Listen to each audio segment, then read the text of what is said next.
everybody. Welcome. Thank you guys for coming in and joining us for another Tuesday Night Live. This is my first Tuesday night as a full-time reseller. Yeah. I know, right? Like, totally. Cut all the strings. So thank you guys for joining us. I have my co-host Julian next to me, who has been my co-host for over a year and a half now. So happy to have Julian. And Julian will be out 2 weeks after tonight, guys. He's getting married. You know, he had to go away and get married. Congrats. Congratulations. But we'll have some awesome co-hosts while he's gone, and he will be back. He will be back. And actually, the week he comes back, I will be in Myrtle Beach with Julian. So I get to meet Julian again. I've met him and Kayla, his wife-to-be, already, and I'm excited. And Julian and I are talking about doing a meet and greet in Myrtle Beach, South Carolina together. So Julian's thinking of a place for us to go. So if you guys are close enough to drive, then we'll follow up with some details on that. So I have two lovely gentlemen below us. I have Mike from January House and Joe Philly Picker. Joe has been around since the beginning of my channel, I think. I think under 1,000 subscribers, Joe's been around. So I love having people on that I've known for a while. So I'm going to let these guys introduce themselves. Both of them have YouTube channels. Mark is in the chat dropping the links, OG and Z. Richard could not make it. To all of you hunting for Richard, he cannot be here tonight. But Mark will fill in, and I'm sure Duncan will help as well. So I'm going to go ahead and let Joe and Mike introduce themselves, and then we'll get to your questions. Here is Joe. Hello, everyone. My name is Joe. I go by the name Philly Picker on YouTube and Instagram. I'm a part-time reseller. I live in Philadelphia, Pennsylvania, and I mostly sell on eBay. So that's me. That was a quick introduction. All right, here you go, Mike. Hi, my name is Mike. I'm the January House, and not too often am I the second longest beard on a live panel, so it's a little strange for me tonight. I am a full-time reseller in central Pennsylvania, right outside of Harrisburg. I sell on eBay, Mercari, Facebook. I have two YouTube channels, two of them. The first one is my main channel, the January House. It's all my pre-recorded content, you know, what sold, haul videos, tips and tricks, things like that. So if that's of interest to you, please consider subscribing to that channel. And then I have another channel, the January Auction House, where I do live YouTube auctions every Sunday night, 7 o'clock p.m. Eastern, with my buddy John Raver. I saw him in the chat there. He's got an estate sale company. He always finds some great stuff. And we always have a great time in the chat. So if you're into auctions and having a good time, consider subscribing to that channel. Thanks to Kat and Julian for having me on tonight as well. Everybody hit the thumbs up button if you would, please. Thank you, sir. Oh, what'd I do? What I did? I'm like, what? I hit the wrong button. Rookie mistake. Mike, do you, just so people know, do you auction like individual items or do you auction like lots for resellers or both? We do a little of both. We do free, always free shipping. When it's on Sunday nights, it's always free shipping. And then I'll have like a guest on every once in a while during the week. And usually they'll, you know, it's someone that usually doesn't have a channel, but wants to try to, you know, do some YouTube auctions. They'll usually do plus shipping. But yeah, I do single items for resale. We just, last Sunday, we auctioned off a over 400 piece jewelry lot, all wearable jewelry, necklaces, earrings, bracelets, pendants. Definitely a reseller lot. And we started at, it was over 100 pieces, and we started at $100 for the bidding started. So it was over 400 pieces, sorry. And we started at $100. Nice. Yeah, sometimes I keep saying I'm gonna do reseller lots, but I do an auction once a month with Yvonne Thrifty Rich on her channel. But I haven't got organized enough to do reseller lots. It's all been like individual collector stuff that I have done so far. Now that I have more time, I might reassess that. Maybe. Miss Janet has the first question. She actually beat Duncan. I see Duncan shortly after. If I ship an item with eBay International Shipping, can I use a USPS priority box? I believe so. I only use I use Global Shipping Program. So I only ship it to Kentucky. So I don't use eBay's shipping for international shipping. I use Pirate Ship, simple export rate. So it's going to a clearinghouse, whatever. Like it goes to a shipping center, just like kind of like eBay's goes to Kentucky. Pirate Ship has, I think actually Pirate Ship has two. I think one's in Philly, I know for sure, which is probably where all mine go because it's closer to me. But I think they have another one in Vegas. I might be wrong about that. But with Pirate Ship, yeah, I mean, depending on the weight, if it's over a pound, use the priority box because it's just going to their site in Philadelphia. Yeah, I only use global shipping, so mine goes to Kentucky. Yeah, and eBay Standard International is just another warehouse that it's going to, and it's getting reshipped. So I don't see any reason why you could not use a priority box. I do. The hardest question of the night. Duncan wants to know what he's supposed to order for lunch since he's not in the U.S. So it's lunchtime for Duncan. Pizza, burger, fish and chips, or chicken. Not my rooster. You can't go wrong with pizza, I would say. I'm a pizza guy. Wait, where is Duncan in the world then? I think Duncan, oh my gosh, I think he's in Ireland. I could be wrong. He's going to kill me now. See, he's over the pond if somewhere. He's over the pond, I'm going to go with fish and chips because I'm a guy, when I go somewhere, like, you know, like if I came to Florida or North Carolina, I would get whatever's like local to that area, you know, and if he's in Europe over there, England, Ireland, whatever, right? Fish and chips is the way to go. I agree. I'm going fish and chips all day long. Right. I don't eat fish, so I'm not going. I would probably go pizza. We're going to make it tie. We're going to make it tie, tie between pizza and fish and chips. Yeah. I like shellfish, but I'm not, well, I will eat like fresh fish that I catch. So like when we go mahi fishing, when we go grouper fishing, but like bought from the store, not so much. Patty from Patty's Garden and Vintage. What do I do to keep sales up if I don't want to add more inventory? Oh, good question. That's a good question. When I don't get it, I'm part-time, so there are some days that I don't get around the listing. And when that does happen, I usually end up, ending some items that are going to end anyway. You know, I'll just go into my store and, filter it to ending soonest, and then just maybe end a few of them that are on the last day before they renew. And then I relist them. I just hit relist and change something in there. I might change the price a little bit, might change the wording in the title. But that's usually what I do if I can't get around to listing.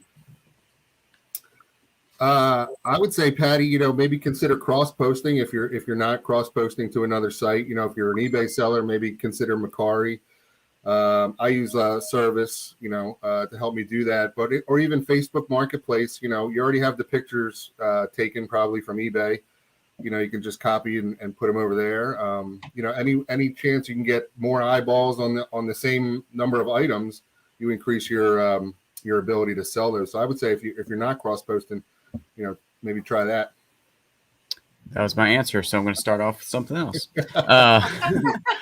I would do definitely go in and you can stop one and sell similar and everything, but really to keep sales up, I would say have really good inventory. Like if you have really good stuff in your store, then your sales will kind of always be you'll always be selling stuff. Like I just bought a whole bunch of stuff I know is going to be slow movers, and that was just going to add inventory on full time anyway. But if you're looking for always know what's selling, do really good research, do your sold comps, and then that should really keep sales going even in slow times. Still, good golf clubs always sell this time of year. They're always sell. It doesn't matter. So it's kind of one of those things. Good. He stole mine, but yeah, I would say cross post. I'm sure Mark dropped. I have my list perfectly linked. The Nurse Flipper is my code to get 30% off. And we had like $500 in sales go out between Etsy and Poshmark yesterday. So I think that service definitely pays for itself. And then the sell-through rate, like Julian said, is really important. And I'm bad at that because I'm like, I have space and I want to sell what I like. So if it takes a year, then whatever, because I have plenty of room. I and I'll probably do a video on the haul. I went a little down the rabbit hole last night and spent $2,000 on auction items to be shipped. But I think there are several $500+ items, and it's Harley stuff. It's almost all Harley stuff. So I like Harley stuff. Listen, I found the auction because I was looking for Swarovski ornaments, which I did win as well. I won 9 of them. But then I always look when I'm bidding on an auction, I have to get it shipped. I'm like, let me see what else they have since I have to pay for shipping.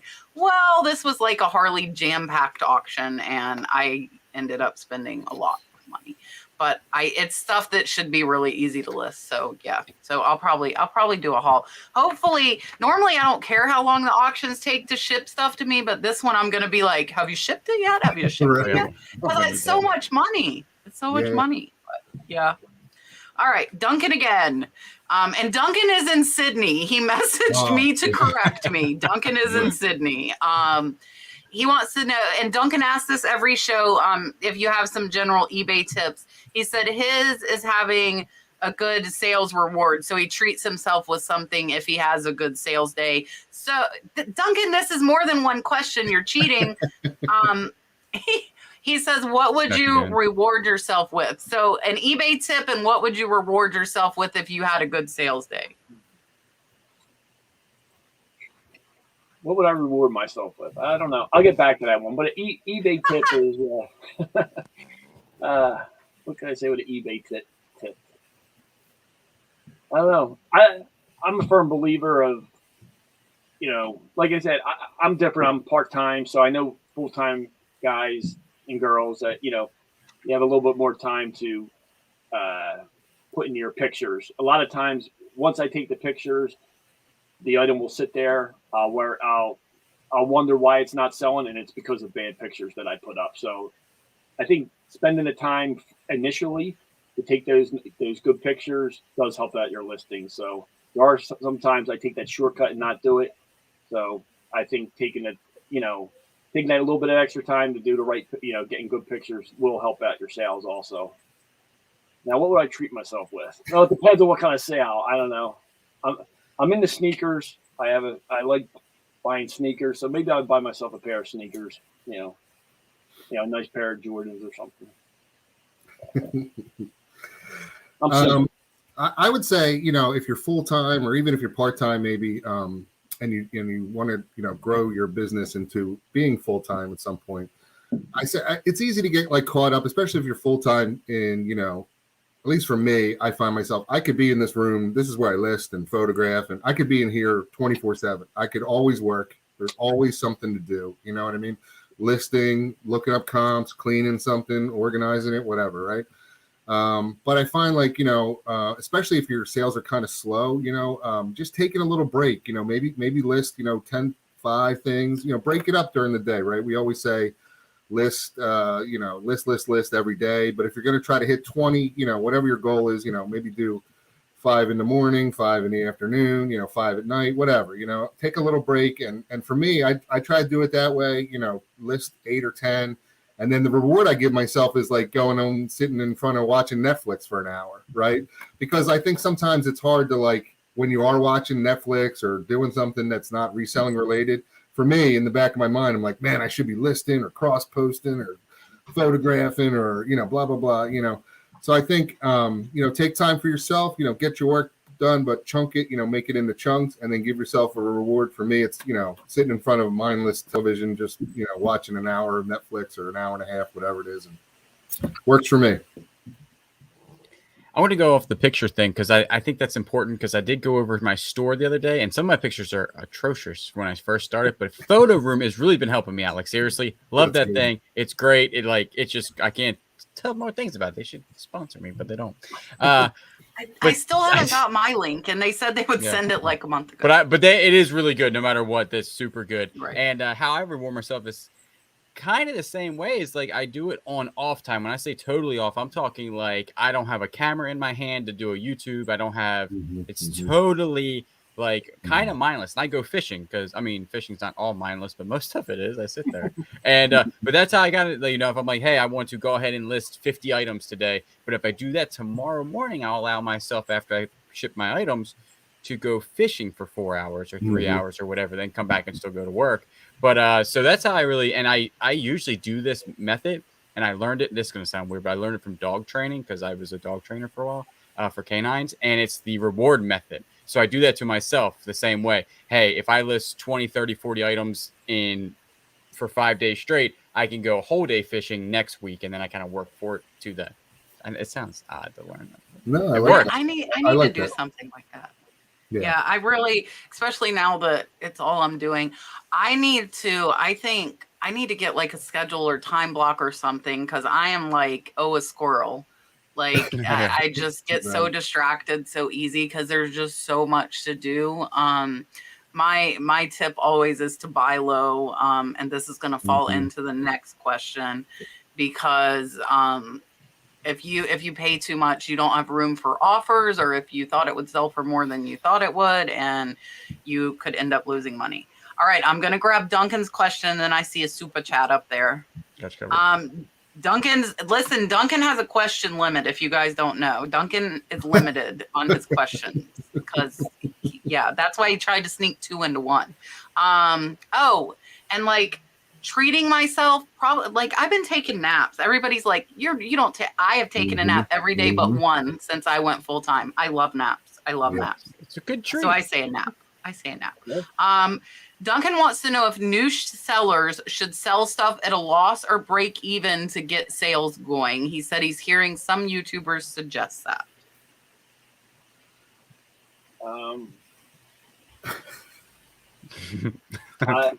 I wouldn't suggest it. I mean, if you buy it, I think you have to buy. It goes back to like Kat said. You have to buy stuff right. I think you make your money when you buy it. You know what I mean? And I don't think. I mean, there are some things. Once I end up usually losing money or breaking even because it was my error. I'll buy something that was either broken, or buy something that either has a hole in it, or something like that. It was because of my error, and then you have to sell it for less. But I wouldn't suggest you selling anything at a loss or, or at a break-even point just to get sales moving. I don't know. Yeah, no, I agree, Joe. And especially, the beginning part of that, new sellers. I mean, if you're a new seller, I mean, the last thing you want to do is sell stuff at a loss or even really break even. I mean, if you're going to be, even part-time serious, or definitely full-time serious, sometimes as maybe not a new, an established seller or whatever, you might take a look. If this item's been there 2 years, 3 years, you might break even. I didn't never suggest taking a loss. I mean, sometimes you might, maybe, I don't know, maybe there's a reason that you would, but definitely not if you're new, because it's really, that would be just a, like, I don't know, like a mental killer for me if I was new and I was like, man, I bought this. Now you have to learn to buy right, like Joe said. That's a different story. But I mean, if you're way out of whack on something, then you probably shouldn't try to, if you bought something for $10, you shouldn't be selling it for $8. You know what I mean? Like, it's just, right? You know what I mean? But I would say no, especially if you're a new seller. Yeah, I think mentally that would be something. Yeah, that's a question. Would like, get you uninterested in reselling if you're going to take some loss as a new reseller.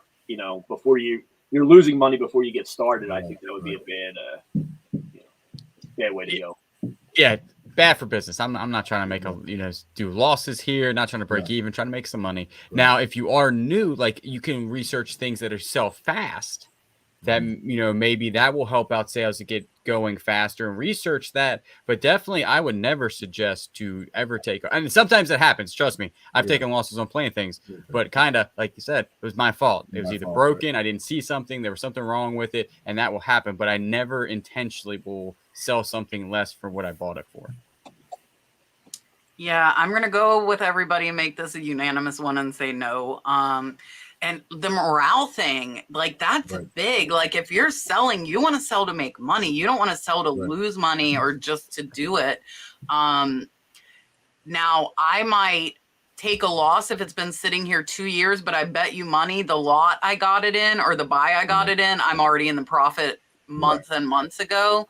So that would be the only time I suggest to people, like if it's a feedback reason, to buy cheap stuff, buy your pens, buy paper, buy whatever you need that's cheap on eBay to build your feedback up.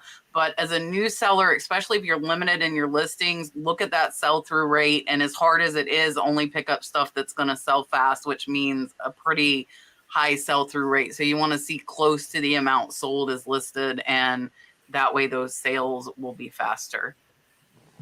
Treasure Hunting Granny, $10 super chat. Thank you so much. I will answer your question and then we will give you your dolphin. Does anybody sell on Posh except me? Define sell. Like, I have stuff. like where you can answer this question. She wants to know, what do you do on Posh when someone creates a bundle that goes over 5 pounds? I would have no idea. So I just got back on Posh, but I've been selling on there off and on for like 2.5 years. And I rarely have people make bundles for one, and for two, none of them have been over 5 pounds. I know you can buy up to like a 10-pound label, but it costs like $20 to get a 10-pound label from Posh. So in that situation, I would either comment on their bundle and say, hey, look, this is going over the shipping weight. It's going to cost me $20 more to ship. Can you create 2 bundles? I would ask them. And then I would also not be as lenient on the offer I accepted if I knew it was going to go over that. So I would be careful, because you can't go over 10 pounds. So I would think mainly you would be like lots of clothes or something like that. I got lucky. I just did I had $155 bundle. I'm giving away all my what solds for my video tomorrow. I had $155 bundle on Posh go out yesterday, but it was 3 pillowcases and 2 brooches. So it wasn't even a pound and a half. But yeah, so for me, I would ask them to create 2 bundles, or know that like that $20 for the extra 5 pounds, that it would still be enough profit. And Posh is the highest in the fees too. So you got to remember that. All right, here is your dolphin. Super chat. Thank you. Christy, what was your worst customer experience as a seller?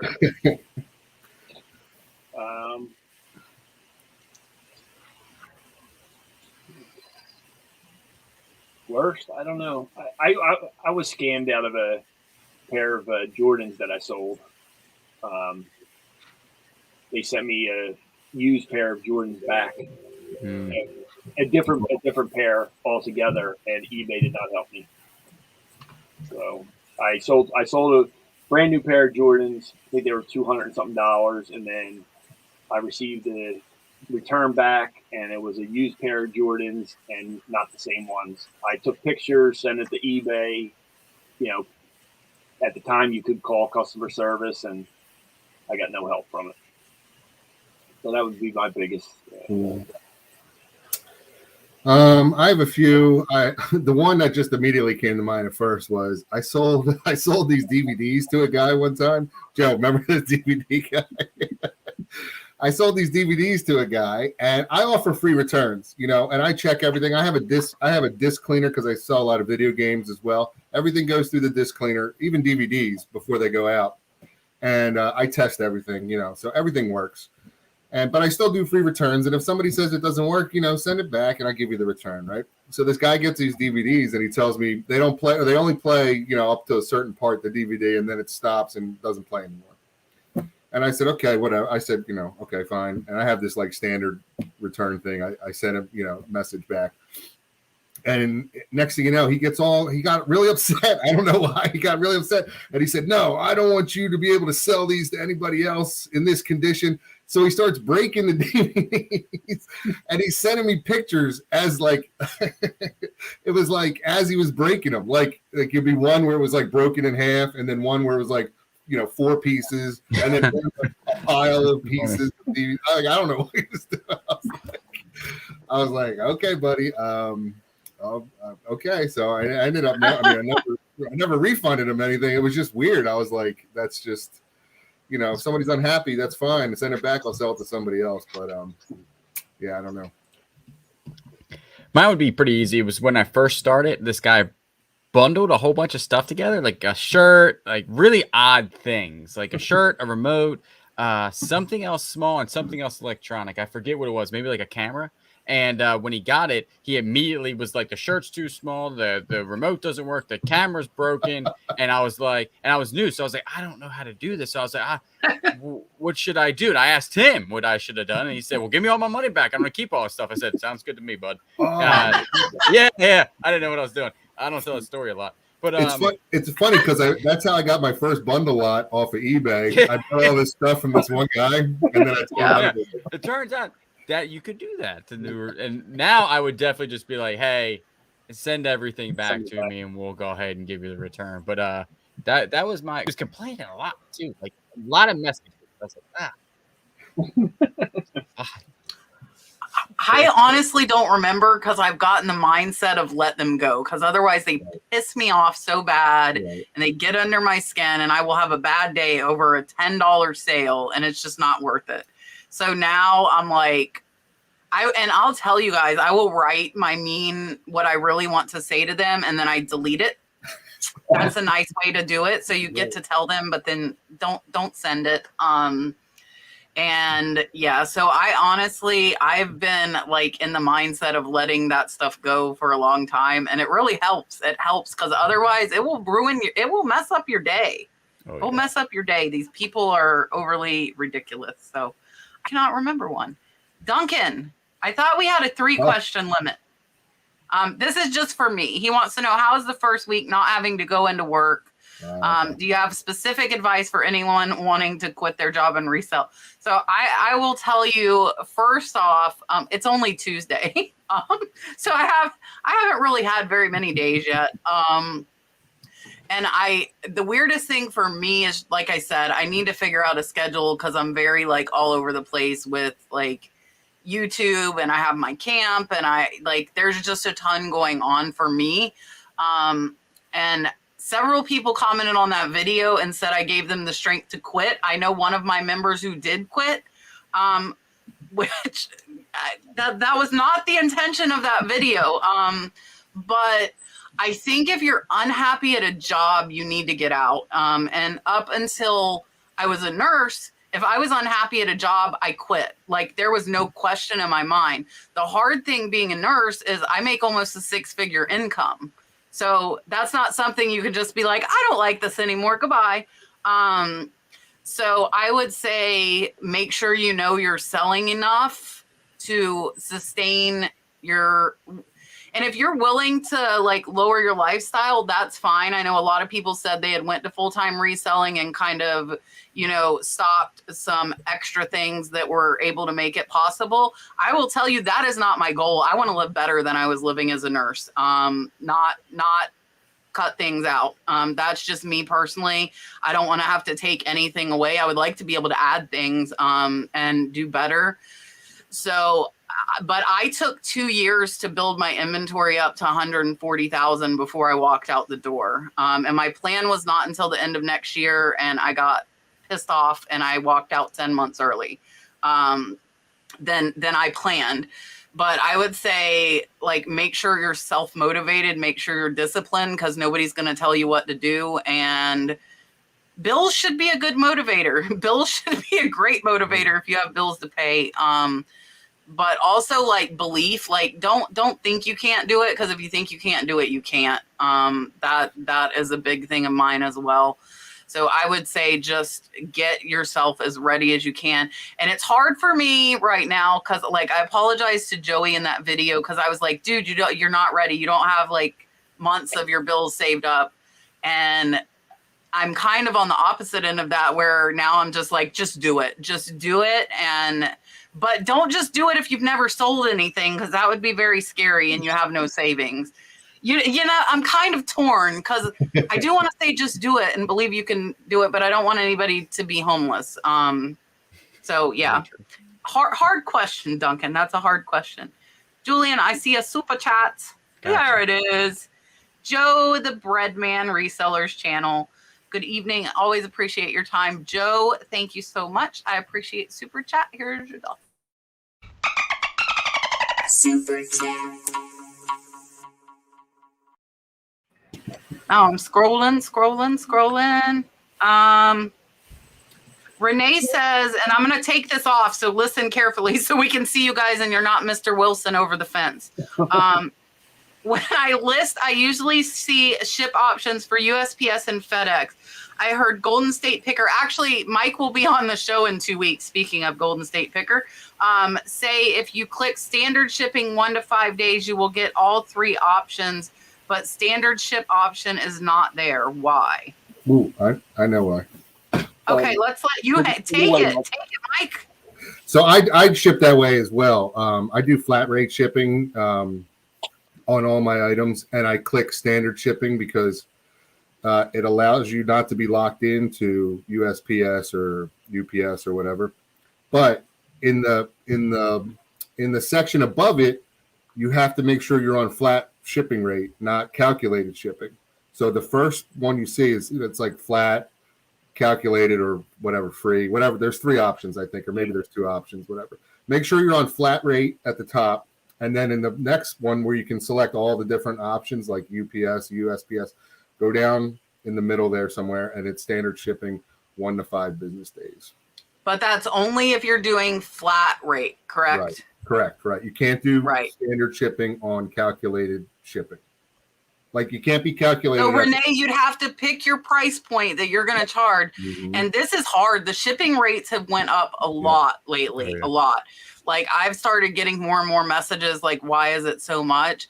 But my shipping ranges from $12 to $60 on the West Coast. Mhm. So like for me, because I do so many heavy things, I can't do flat rate. I just can't.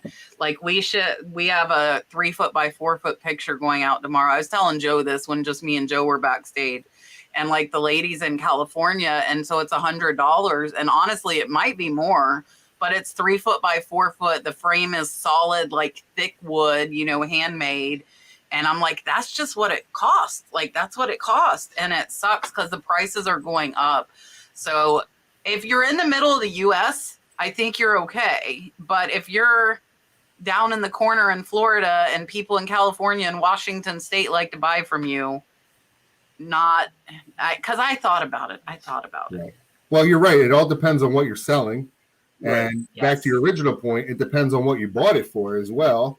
It also depends on, like what the competition is doing. Sometimes, Right. a lot of people are doing free shipping and stuff like that. I'll do free ship on shirts. And that brings up another point, guys, I want to tell you, because my reason for not doing free shipping has been, I don't want to pay the promoted fee on free shipping. Well, guess what? With the new eBay seller update, promoted fees will now be applied to the shipping. So I might experiment with some free shipping a little bit, because now the reason that I didn't, because I didn't want to get those extra fees, is now like a moot point. It's going to get charged either way. Right.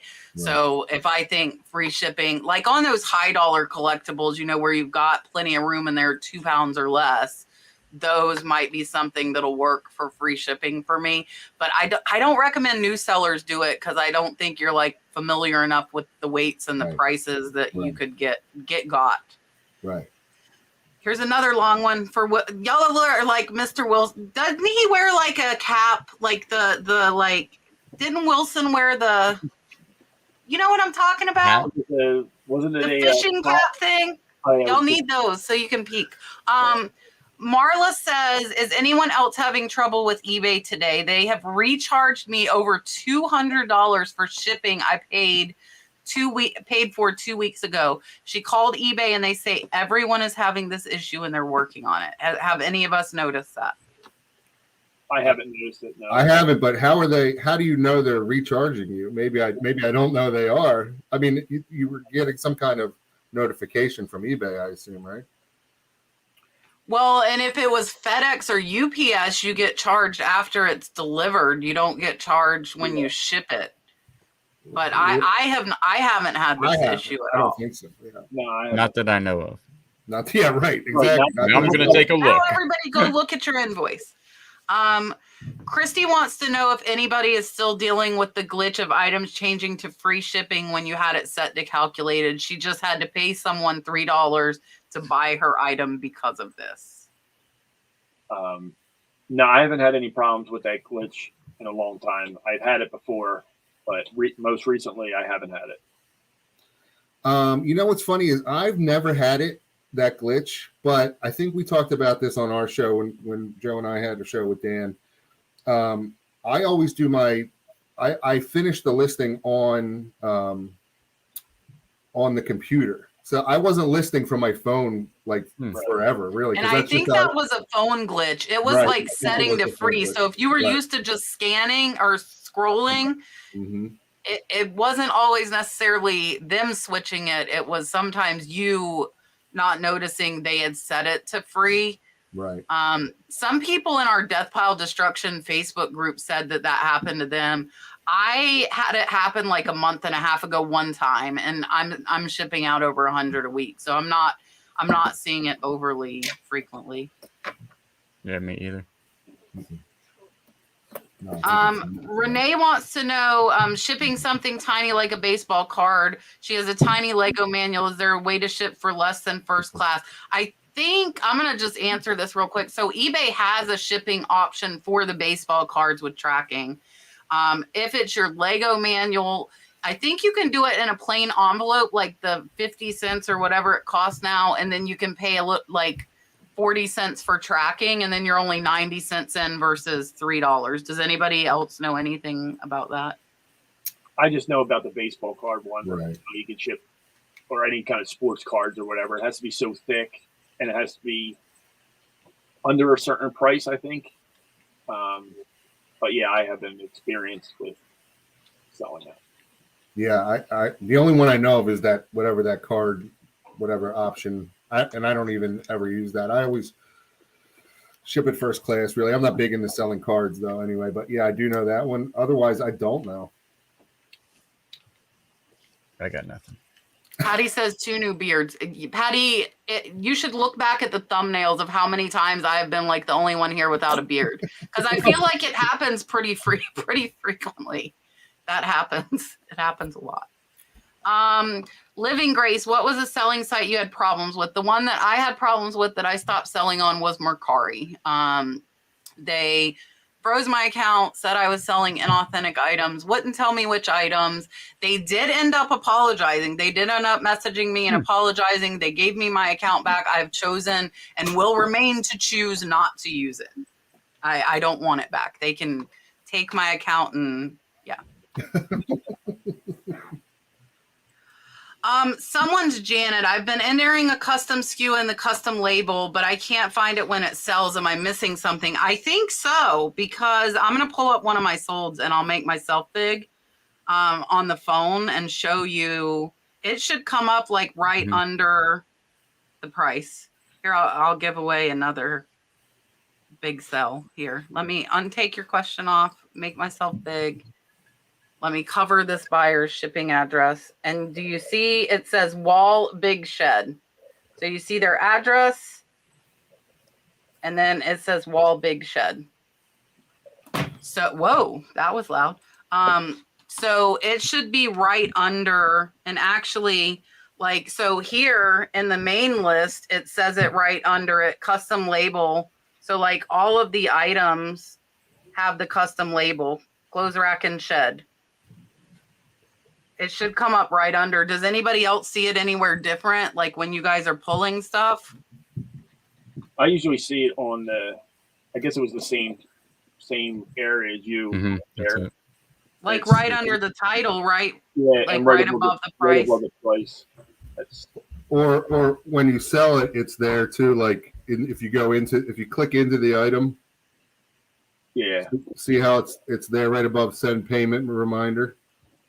Yeah, I'm wondering, like, it should be there if it's custom label. I was trying to think if there was something else, you know? Yeah, I don't know. That's weird. I know where it's at even when you don't sell it. Like if it's all the way down in the item description or whatever the item at the bottom of the item specifics. The item specifics. Yeah. Constance, you do not have to grow a beard to be on the live. I promise you. I promise. Julian's the only guy on here sometimes too. I try it happens. I feel like it doesn't happen as often, but it does happen. What is Dan asking you? So on Sunday nights, I have we give away a prize. If somebody buys something, a lot or one item, whatever. How do you do that? I don't know how to do that.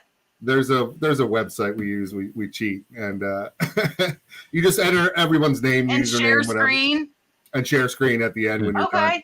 And then everyone says it's rigged, which it's like kind of like a running joke. Like the people that don't win say it's rigged, and then they win, and all of a sudden it's not rigged. Oh, it's fine. So yeah, we love the wheel now. We call it the spinny wheel. Yeah, I'll send you the link to it. There's a new thing, and I've been on the fence about upgrading StreamYard. So I don't know if you've seen Dom, Primetime Treasure. He has like the higher level of StreamYard, and it will let you tell people to put something in the comments, and it does that same thing. It does a random drawing just from the comments. Oh, wow. But I'm so worried it's a beta or something, and I'll like upgrade and I won't have that option because they don't have it listed as like one of the features of the high one. So I'm like, do I want to upgrade? And then I won't have this cool contest thing. It's so cool. He'll have people type like hashtag like primetime or whatever, and then he does a drawing from it. But I'm scared I won't get it, that he's like special. Margaret wants to know where's the best place to buy poly bags for a newbie, just small amounts for now, and other supplies. I just order. Yeah. I just order mine on Amazon, or sometimes I find them on eBay.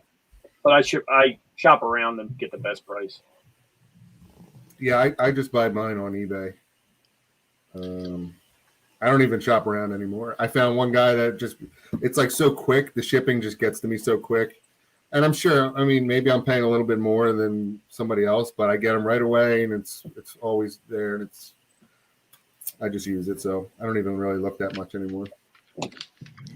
Yeah, I kind of switched up. I still buy my poly bags on eBay, and I buy 8x6x4 boxes on eBay because they branded, and that's like my most used things, and have a little eBay label or emblem on them. But other than that, I use Uline now. It's like next day shipping gets here, sometimes the same day, and it's probably not the cheapest, but some of their stuff, I can buy so much of it, and it's all like one flat rate of shipping once it gets in a truck. Julian buys half the truck. He buys a whole pallet. When I buy bubble wrap, it's like pallets and pallets of bubble wrap, because I think I bought bubble wrap 4 months ago, and I just put an order in today for some more bubble wrap. So it's large quantities. Like it comes in a big truck.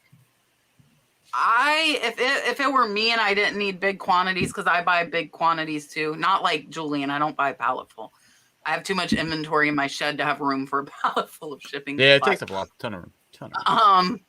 But I would do like Amazon, and probably on eBay too. I would find a variety pack, Margaret, that has like 6x9, 10x13, 11x14. That way you don't have to buy each individual size. Search for like variety pack poly mailers. And then if you need boxes, I would get the free ones from USPS first. And then like 8x6x4 is my main one too, like Julian said. Good box. That's a really good box for a lot of things. And just look for the variety packs. And I think that would probably be, I think Amazon probably even has variety packs of boxes. Yay! $5 super chat from Lynn and Seth's Adventures. Where is the best place to get a scale for new sellers? I have one in my Amazon like influencer store, and it's only like $26. I actually just ordered me another one today, so I know how much it is. And it's Accutech, and I think that's what most people use. It's on Amazon. It comes in Prime.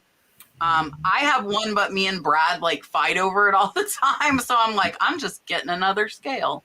Do you guys use anything different? No, I probably have the same one. It's, the scale that has like the wire attached to it that displays. Yeah, the little like phone cord thing. Yeah. I'm sure I got mine on eBay I know I got it a long time ago. So I don't even know. I don't know the brand. I'm trying to see the brand, but it's behind something over there. It's probably that same one. Yeah, my biggest advice on a scale, as everybody's saying, is have it a detachable Yes. display. That's your biggest thing. You don't want the display. Yeah, because if you throw a big box on there and you can't see the display, definitely get the one with the cord. Right. Yep. Here was my first one. Right. Don't want that. Where you put a Don't big get box this and one. can't see it. don't get that one. Don't get It's this a good one, but don't get that one. It's good. Yeah, it's good, but don't get it. All right, Lynn, here is your dog. Super chat. All right, because they're forcing me, Mike. Flipping flamingos. Okay, because sometimes on my auctions, on Sunday night, I tend to sing. Everyone loves it. And I tend to dance, and everyone seems to love that as well. I do a little twerk dance. I don't know if the kids are doing it. I don't know if you heard of the twerk. So Susanna's Chronicles ended up calling me Magic Mike because of my twerking dance. Like Magic Mike the movie, I'm assuming. I've never seen it, but I've heard on the internet. Heard about it. I've heard about it. So. I've heard about it. So her and a few others will call me Magic Mike. Yeah. So. And while I have them up, Joe and Renee are Flippin' Flamingos. I have known them since I started my channel as well in person. I think I met them when I had around 500 subscribers. I am going Saturday to the Jacksonville Reseller Meetup put on by Adventures in Reselling Victoria. And we're having a thrift challenge, guys. I'm all about a good competition. We are having a thrift challenge on Saturday. So we will go thrifting.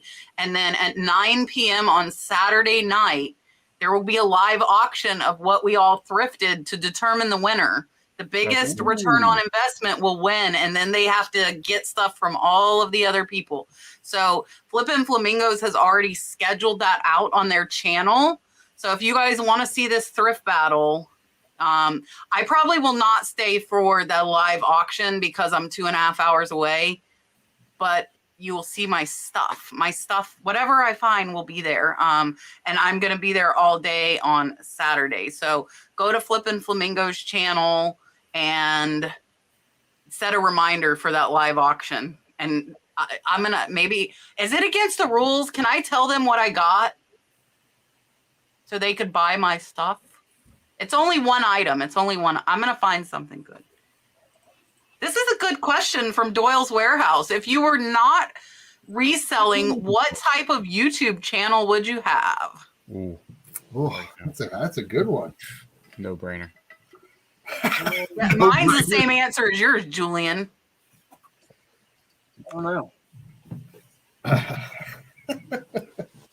Oh, Mike, you can take this one first. I'd either have one of those gaming channels that those kids get bazillion followers on there, where all they're doing. I mean, I know it's tough because I have a YouTube channel as well, but when they play games. They play games in the background. They're facing in the corner, and I'm not even the most famous YouTuber in my house.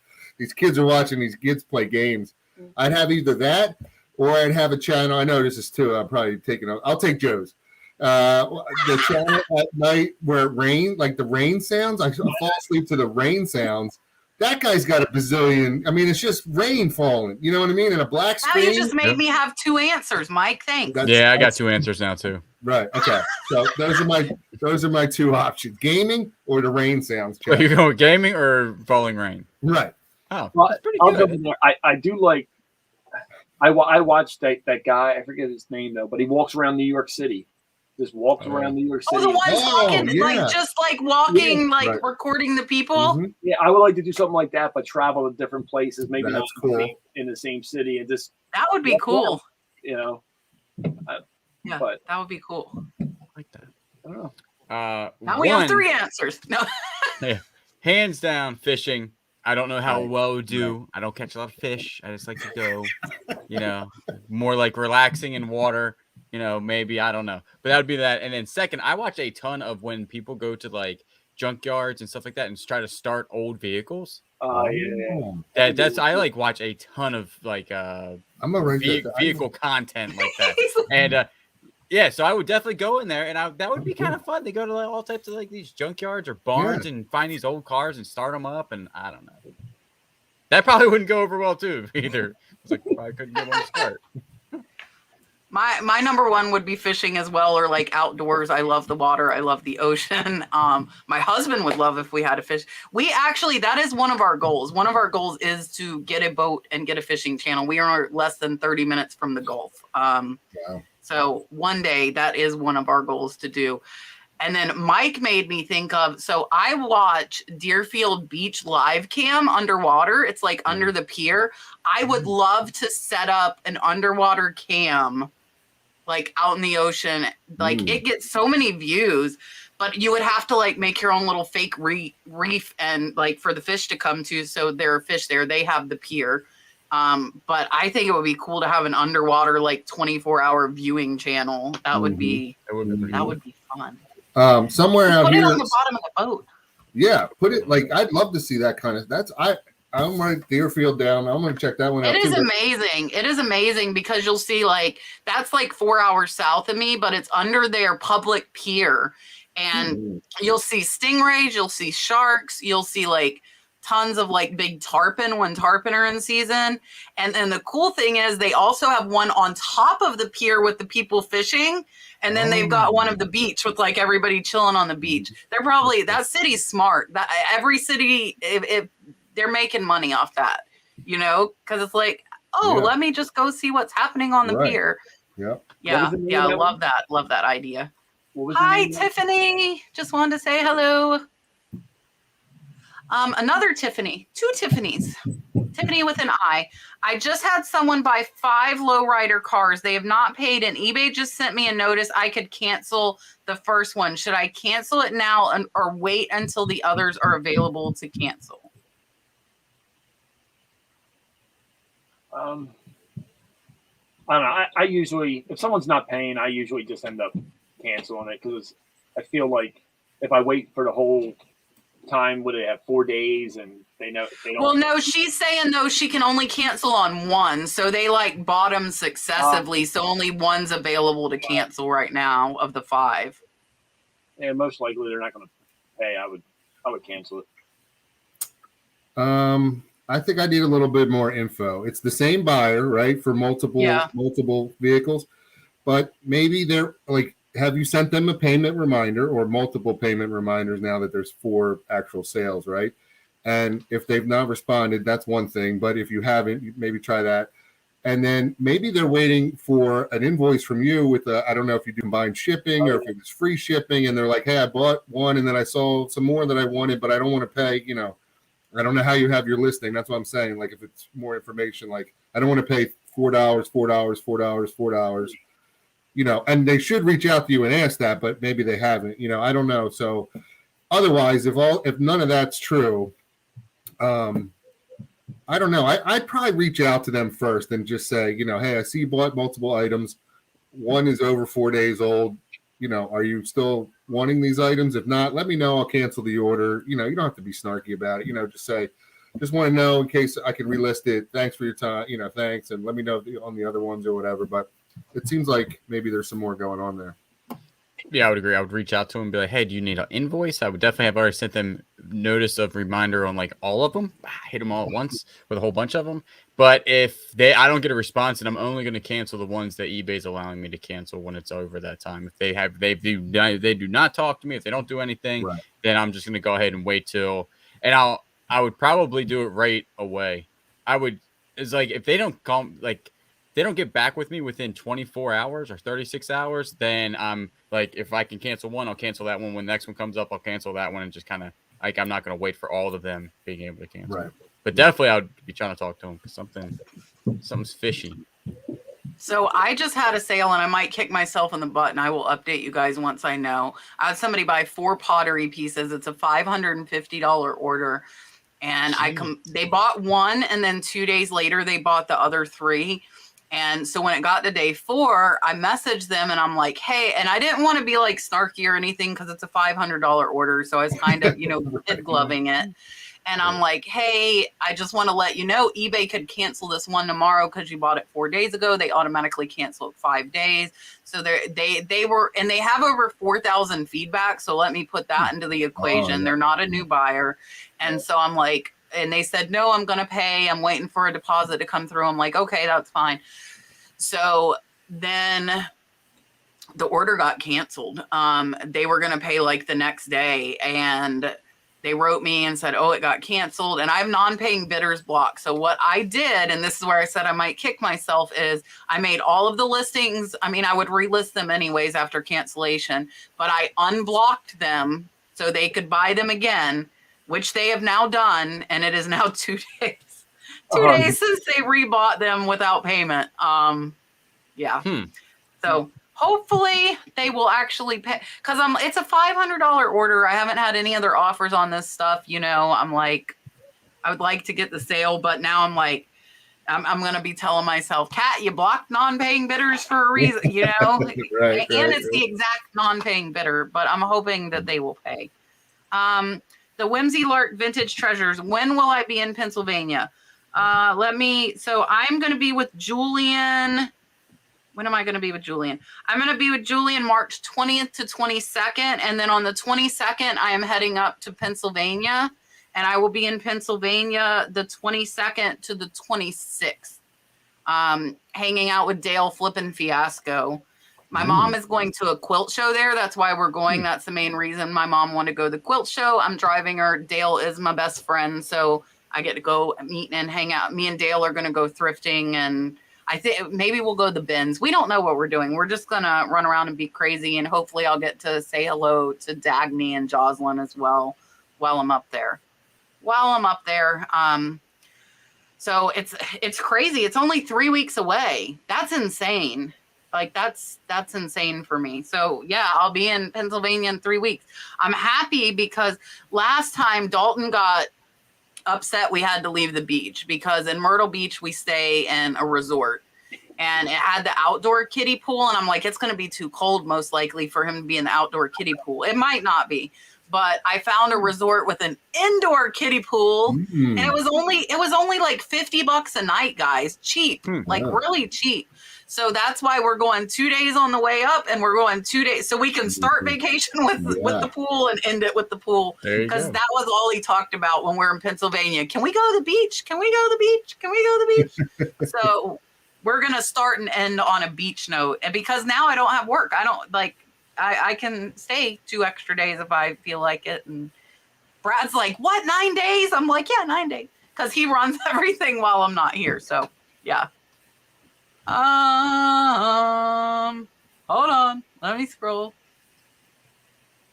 Doyle wants to know what are good comps to you, and I think this could vary depending on the person.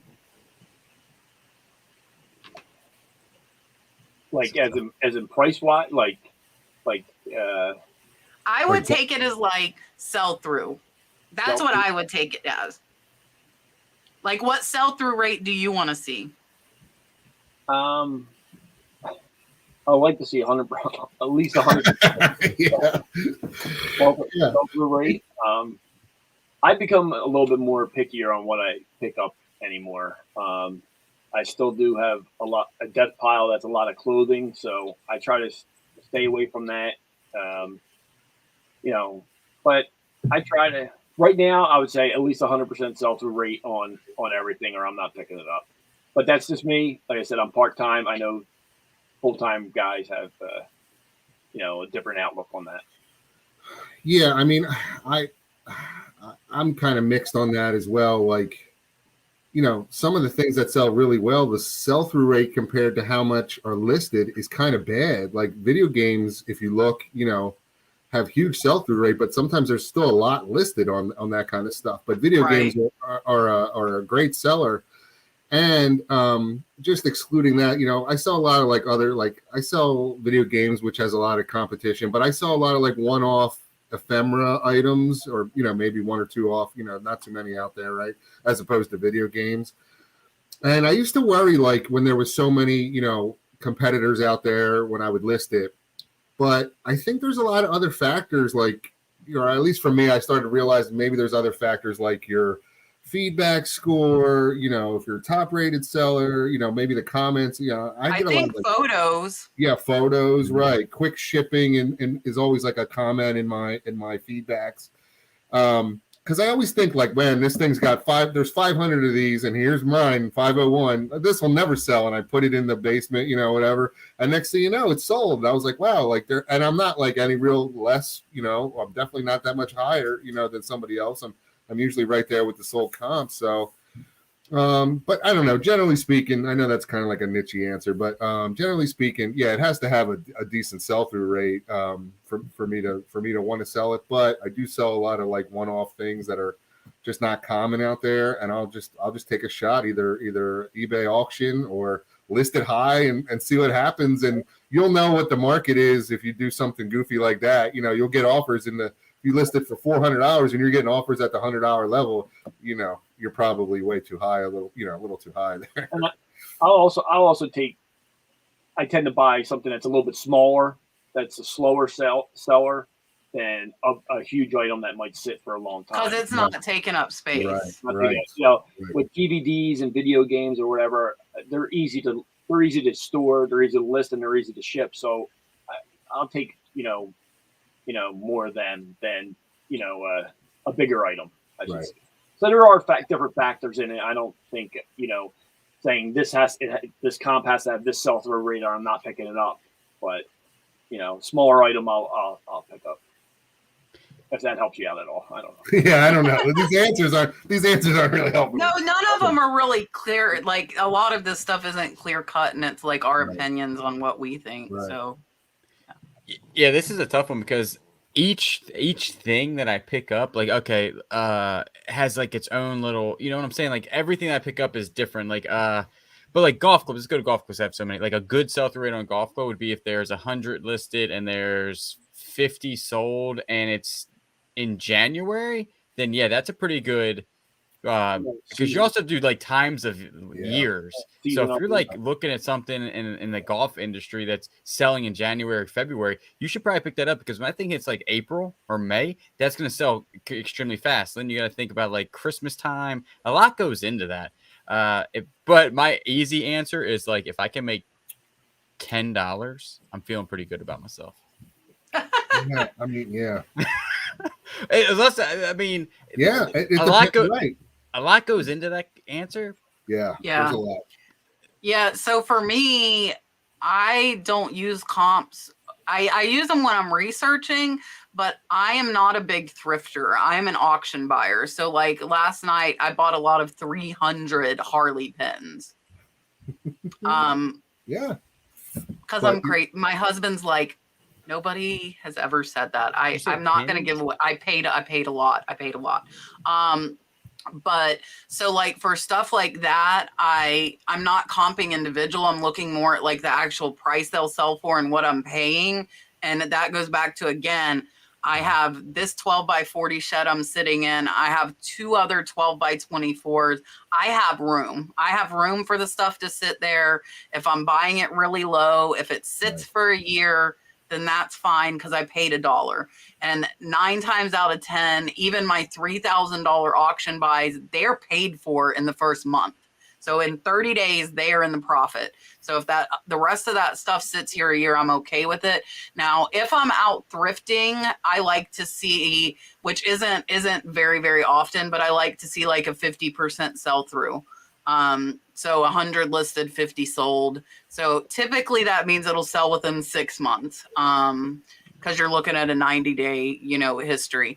But like when we were in Birmingham last week, I didn't even comp stuff because I wanted to make the profit to pay for that trip. So like if it was a good brand, it cost $1. Like a lot of their thrift stores paid they had dollar tag sales. Like if it was cheap, I picked it up because I'm like, I want as much profit as I can get while I'm on this trip. So yeah, I ignore the comps a lot of times, but as a new reseller, that could be dangerous and you could get yourself in trouble. I've been doing this a long time. Larry. Hi, Larry. I missed the weekly Joe, Mike, and Dan live show.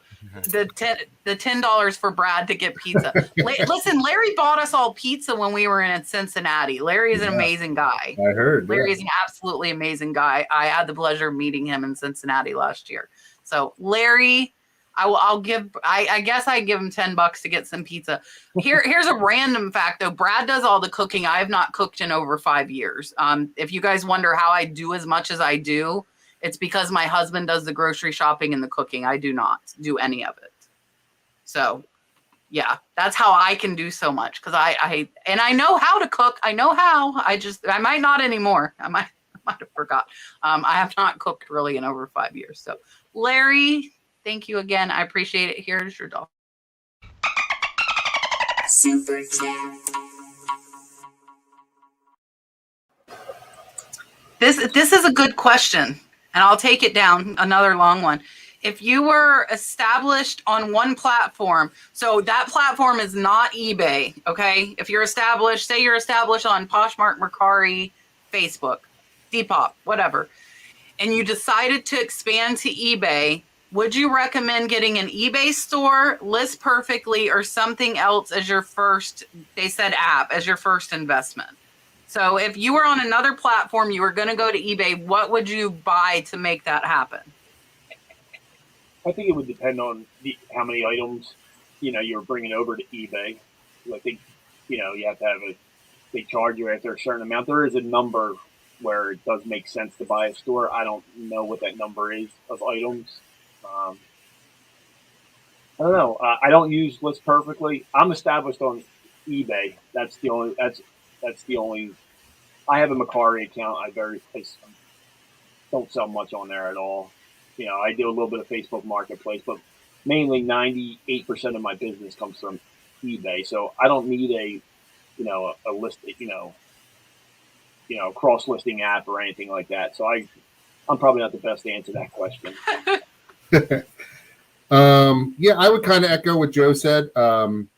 So if you're established on one platform and you're going to eBay, it does depend on the amount of items, but I've heard that, even if you don't have a store, now this is all I've heard, that whatever you start with, 50 items or 75, whatever, without the store, I've heard that you can call into eBay and ask them to increase that number, and they will increase that for you. I think it's after 30 days. They want 30 days in to see that you're like shipping it or whatever. So for me, if I was established on something else other than eBay and I was trying to come into eBay and start selling, my first investment, if you will, would be in a cross listing, app or service, whatever you call it, to help with the to cross list from wherever I'm at into eBay. I wouldn't get the store first on eBay, only if I can increase my listing amount after a certain amount of time, like Kat says, 30 days, whatever.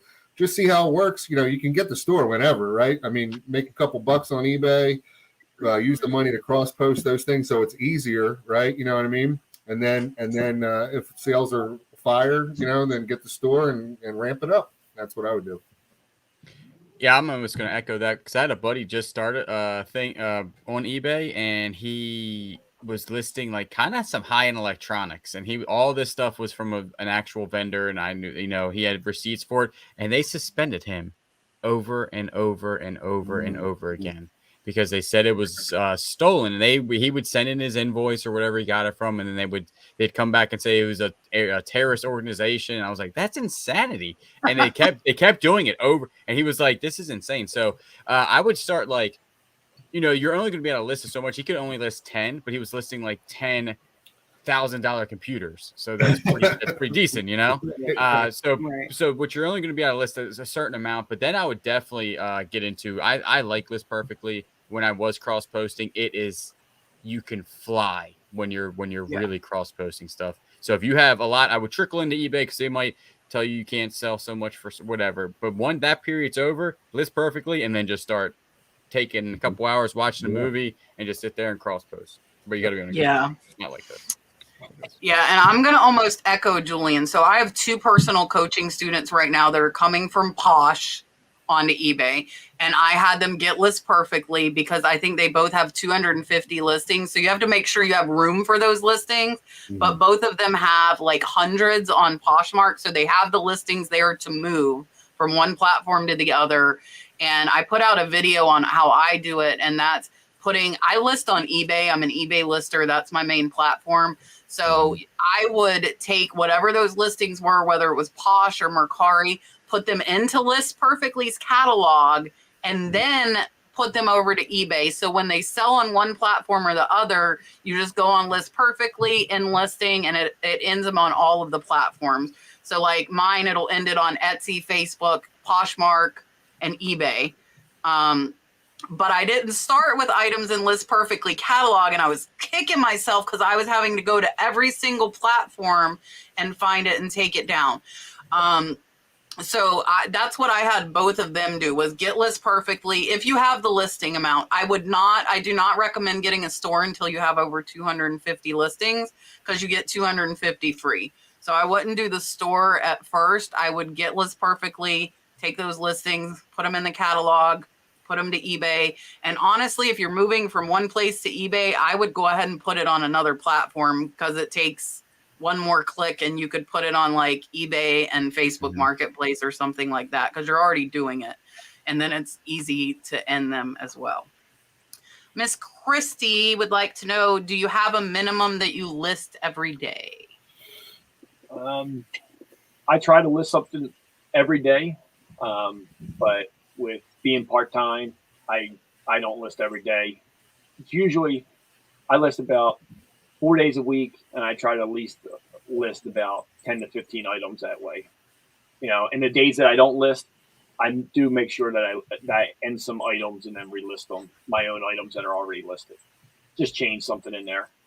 So I try to list at least 10 a day. Most times I get way above that, but there's some days where I don't, and it just, life happens, and I got kids and I'm running around, and sometimes you got to clean the bathroom. You know what I mean? Like,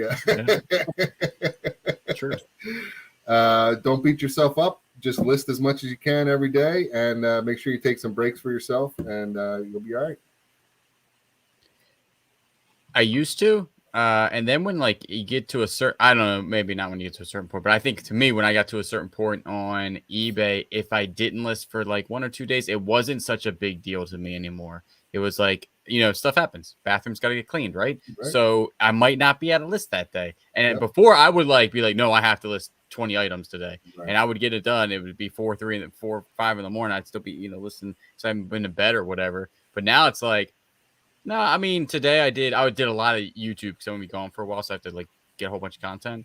But I still listed 15 items. I picked 15 really easy to list items that I have stocked up, and I have like some of that stuff stocked up and ready to go. And then I just hit 15 real quick items, and you're good to go. But so the answer is no. I'll jump in here, if I can jump in real quick. Yeah, go ahead. Something that I do that really helps me. Because I am part-time, that helps me out with getting these listings done and stuff like that. If I'm at a thrift store, or if I have time at a flea market or wherever I'm sourcing, if I do look up the comp and I do make the decision to purchase it, I start my listing right in the thrift store. I say, I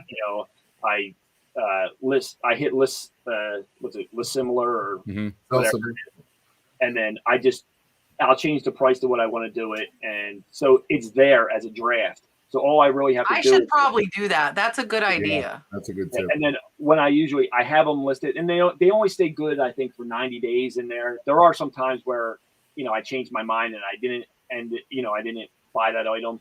But usually it cuts a lot of time out to re-look up that item again, because I already saved the draft. I already changed the price in it, at the thrift store right away. So when I do come down here to list, it's just mainly taking pictures and then filling in a few item specifics, maybe changing the size of the shirt or jeans that I bought, just make sure all that's correct. And it has cut down dramatically on the time that I spend on each item, because I do have that draft started from the thrift store. It's really helped me out a lot, and maybe it can help somebody else out. I don't know. Yeah, no, that's a great tip. And I am with Julian. I used to have a minimum that I would make myself do every day. I do not anymore. And I too am okay if like a couple days go by and nothing is listed. Like while I was in Birmingham, there were a couple days I didn't list anything. But my big thing is getting up the amount that I want. And my goal is $500 in sales a day. We're averaging about 300 in sales a day right now. So I try and list 500 a day, but like today I listed 10 antique photos for over $200 each. That's $2,000 that I listed today. So really that like covers a few days. Yes. I'm not going to not list because of that, but like those higher, like I look more at the dollar amount now than I do at the listing amount, like as far as what I'm listing. Renee wants to know, Julian, will you be reevaluating selling golf clubs with the new non-standard USPS? I want to ask, did that get confirmed? Do we know that? Because last time it was verified that it was like just like it had not been passed. So has it now been passed? Not that I know of, but it goes back to it's a lot to get. There's a lot because I've read a lot into this thing, like the amount of paperwork that goes in to get this thing switched over from the USPS. Like, got to go through like Congress or whatever. And I read a lot of that. It's boring. I don't say that you read it. And so no, right now I don't think that it is. So it still has to go to a hearing. And I am prepared to switch over. I have over like 400 or 500 boxes of the 4x4x48s that I've already bought through Uline just in preparation. If they do switch over, because that's going to be right when golf starts, like golf season starts and stuff starts selling. But right now, no, as I heard of it, that it's still going to be heard, and then we'll see what happens after that. But I'll just switch over. So if they do, you're going to just switch to UPS or FedEx, is what you're saying. Okay. Yep. Artistic Spirit, what foreign countries do you sell the most items to? I don't know if anybody knows. And what specific items are popular to sell to those countries? I usually don't check the countries that I sell to. Like I said, I use global shipping program. So when I see that it's going to Kentucky, that's when I know that it's going to the global shipping program. But most of the items, believe it or not, I've sold a lot of Hot Wheels. Some older Hot Wheels that have gone overseas. That just comes off the top of my head because last week I sold 2 or 3 of them that went overseas. But some clothing items and shoes and stuff like that also. I probably sell mostly to Canada, I guess. Are we considering that international? Oh, yeah. Yeah. It is. If it's not Canada, then it's the UK. And I sell a lot of like action figures and like parts, like weapons and accessories that go with action figures. It seems to those countries, and yeah, that's Canada's my number one if we're counting Canada. I want to say maybe Australia, and it's mostly golf clubs. Yeah. I sell a lot of golf clubs over there, Mm-hmm. and my other second runner-up would be 35mm cameras. Ooh. Yeah. I just sold one for $185. I already shipped it out. It was sitting right there. But I sold like 3 in like a month, and I thought that was pretty high. Yeah. Not all for $185. There was a couple for like $20. Yeah, I was gonna say Doing pretty good with those. you call you the bearded camera machine. yeah. No, only one was $185. Yeah. And I would say Canada is probably my most shipped to as well. And that's because I use standard international. When I global shipping, I don't think much went there. And it's everything, like from DVDs, because they only have to pay $10 to $13. So like everything I sell like goes to Canada. Today we shipped out jewelry to New Zealand. That would probably be my top that goes as jewelry. And like my Chinese kingfisher feather pens that sell for $250 each, they all went over to Hong Kong. Cool. Yeah, like back to their origin, which is kind of cool. Right. All of them have went there. So yeah.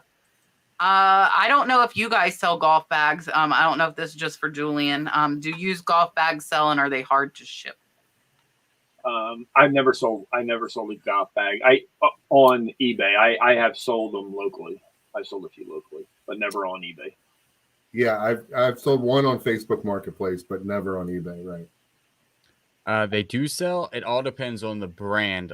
Use like Ping Good. There's a ton of good brands out there, so just comp it out correctly. Super easy to ship unless it's a staff bag. Staff bags are real big fat ones. You kind of saran wrap them together. But a 12 by 12 by 48 box, and you can cut it down to usually 36. So the ending measurement's 12 by 12 by 36, and I usually send that FedEx. and they're usually light because golf bags are known to be light because people have to carry them. The older ones made of leather are heavy. They usually go 12 pounds, but the newer ones, you're talking like maybe 5-6 pounds, and most of that. And all I do is just saran wrap them, and I throw them in the bag. I might throw, like, if I have any extra bubble wrap like laying around, I'll put it inside. But other than that, they're pretty tough. I mean, they're made to be used. Right. They're not very breakable. Yeah, and I've sold two. I agree. It depends on the brand, and that's ones that I saw on auction, and I just like researched the brand, but they weren't hard to ship, and they're not breakable. So, when starting up an eBay store based on a niche or three or like 20 like me, would you suggest pricing competitively or possibly running bargain prices to try and gain a following or get established? I sell a little bit of everything, so I don't know about the following coming back, because I don't sell a bunch of in one category. But I always price my stuff competitively. I kind of want to, I don't want to, list too low or list too high, but I list competitively right in the middle, I would think. And I can't remember off the top of my head of having too many repeat customers that I've noticed, what I mean? So I know that doesn't help you out much. I would say if you're just starting up an eBay store based on a specific niche, I wouldn't run bargain prices. Like I said earlier, I think there's other factors that go into the buying decision, for people, especially on niche items, and you want to make sure you're making money. You're starting it up, and if you're running, bargain basement, you run the risk of maybe just breaking even or possibly losing money. Just price competitively. Ship on time. There's other things you can do. Do 1 day shipping, 1 day handling, or whatever. You know what I mean? Maybe promote at a little bit a higher percentage or something than somebody else. There's a couple other things to do, but I wouldn't cut prices as the first thing, just me when getting started in selling niche. And I'm like Joe, I sell different things, but I do have some niche-y things, not a whole store dedicated to niche things, but yeah, I try to just price competitively. That's my answer. Yeah, I would price competitively. That's all. But I mean, you should price competitively regardless. Anyway, Right, yeah, right, really. right. Yeah. Right. Yeah, and Well, I'm sorry. niche either. Oh no, go ahead. And I'm trying to think. I do have one person in my own state that does buy from me maybe 3 times a year for golf clubs. I would know that he would be my only, and I don't know him. I just know him because I was like, seen this name before. And then like I stole it again. I was like, I think this guy's buying golf clubs from me. And he might buy 3 a year, and that would be my only person that's ever been that I know of that's not a viewer that would return buy stuff. Right. Yeah, and I don't think the following is that big of a deal. I really don't, because I don't niche down, so I'm not getting a ton of repetitive buyers either that aren't viewers. I do have some viewers that do like continually, like maybe once every other month they'll come buy something out of my store. But that's with like the social media following. That's not, from like them following my eBay. But I don't like, I have like 3,000 followers. I don't think that helps me get more sales. I think they want to see what I'm listing, Right. because I'm, I'm on here. Right. I don't think it's like dramatically increased, because my viewer sales are still like probably under $100 a month at the most, and I sell 10,000 a month. So that's what, like 1% of my sales are. Is it 1? Yeah, 1% of my sales are going to viewers. Cheryl Shiny Squirrel wants to know, when do you know it's time to start list perfectly and worth point? I don't have either one. I have a different listing service that I use, and then I have a friend that has worth You point. can say whatever you use. Oh, I don't want to step on. No, say what you use. No, that's why I like having different people. Say what you use. Yeah. Okay. Just say it. I use Vendu. No holding tongue. I use Vendu, and listen, I just never used list perfectly, so I have nothing to say about it anyway. Any good, bad, indifferent, anything. I started with Vendu, I love it. It's worked well for me. And, you know, I'm one of those guys that I just, you know, if it's working, I don't mess with it. You know what I mean? Right. And then I have a friend that has WorthPoint, and I hit them up maybe once a month. Try not to bug them too much. Hey, can you tell me what this is worth? Yeah. So I don't have WorthPoint account. I don't know if I'd get. I don't even know how much it is, but I probably wouldn't get one. I don't know. The List Perfectly, I got it because I wanted to. I have a lot of listings on eBay, and I was like, it was like 2 fourth quarters ago. I was like, I need to move a lot of things over to Mercari and Poshmark very quickly.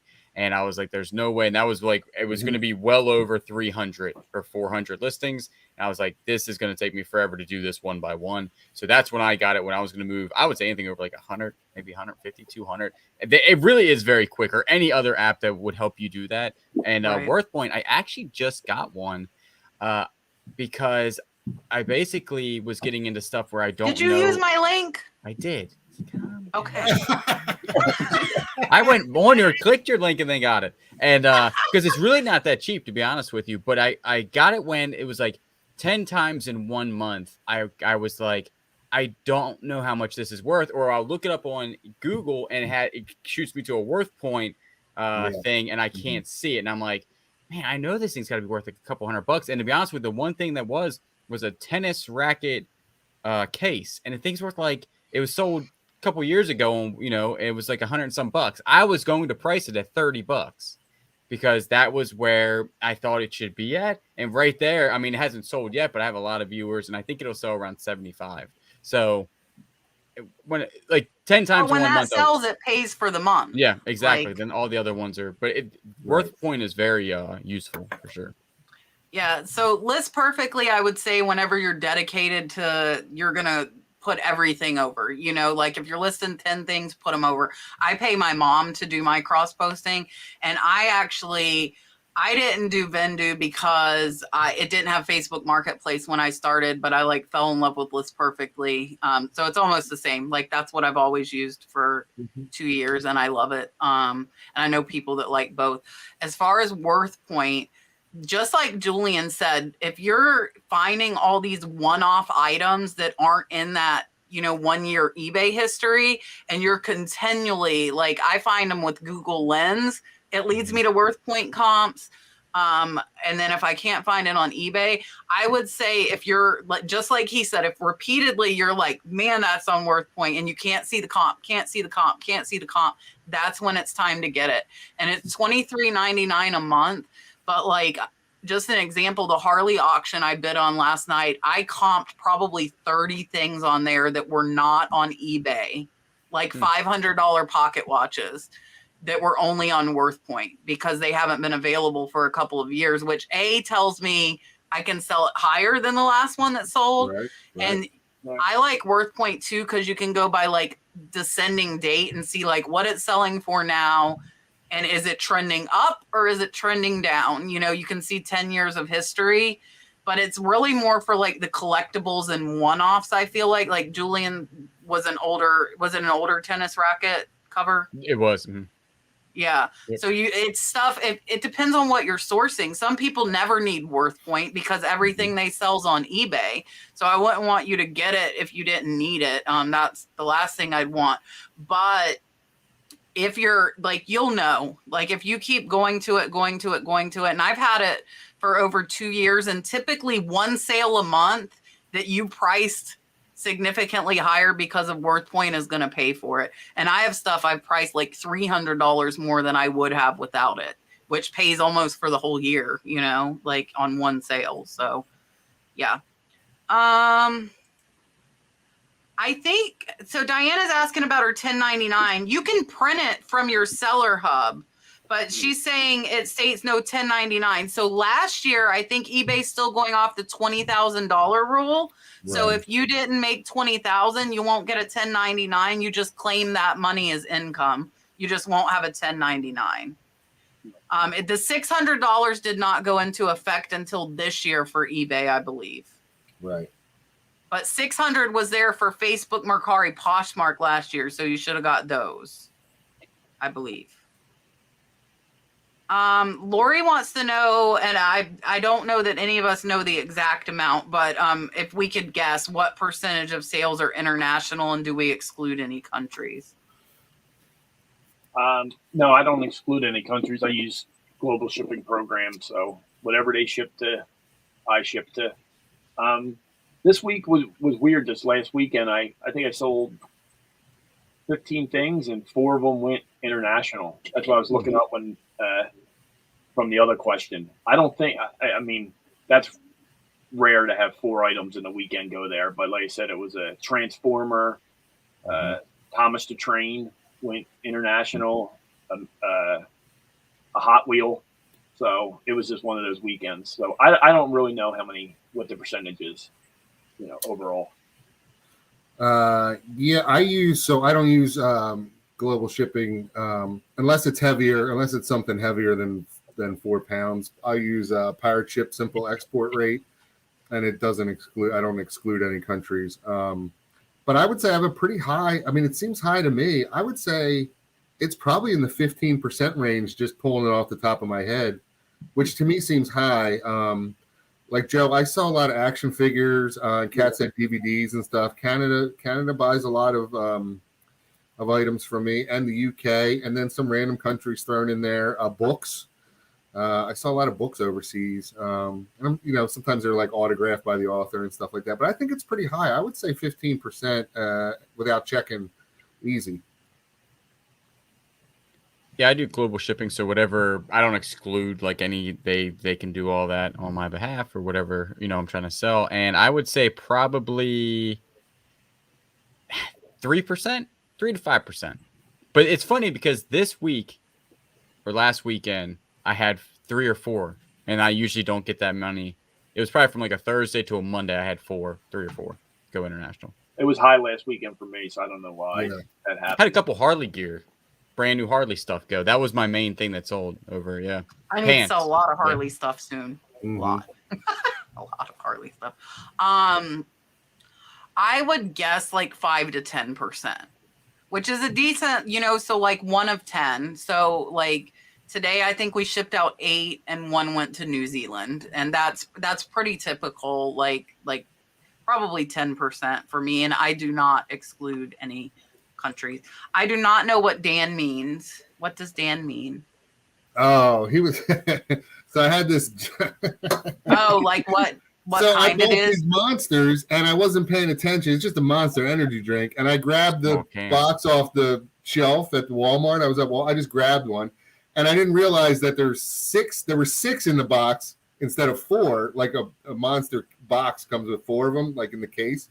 And then I realized when I opened it up, I realized why, because they made it like a skinny can, like instead of like here's a normal size Monster drink. Like, so you got skinny monsters. So Dan said, is that a Truly? Those like alcohol drinks. Like, yeah, it's not a Truly. It's a skinny Monster. It's a skinny monster. Yeah, dude, I didn't realize.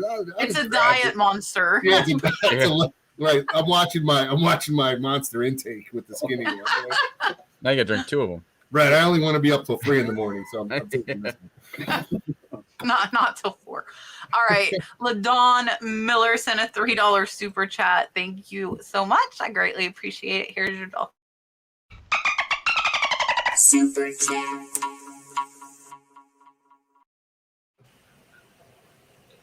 Look, Jim wants to party with you, Duncan. Me too. In Australia, please. Yeah, in Australia with the kangaroos. I'll just remember Duncan and kangaroos, and then maybe I'll remember. Miss Georgia says, when you just started out, did you save up several drafts to post multiple to start, or did you just post 1 or so at a time? Items, when I first started out, I would just list whatever I had and just pump them out that way. Yeah, definitely. When I first started, 1 at a time, and I still don't do so many drafts in a row. Like I'm better like 1 or 2, and then go and like I know some people do like 30 drafts and then add the photos, and my brain is just, I'm not that smart. I get confused and stuff. So I still do basically almost 1 or 2 at a time. and then go. But sometimes it's like up to 5 maybe. But Yeah, I would say that I still do one at a time.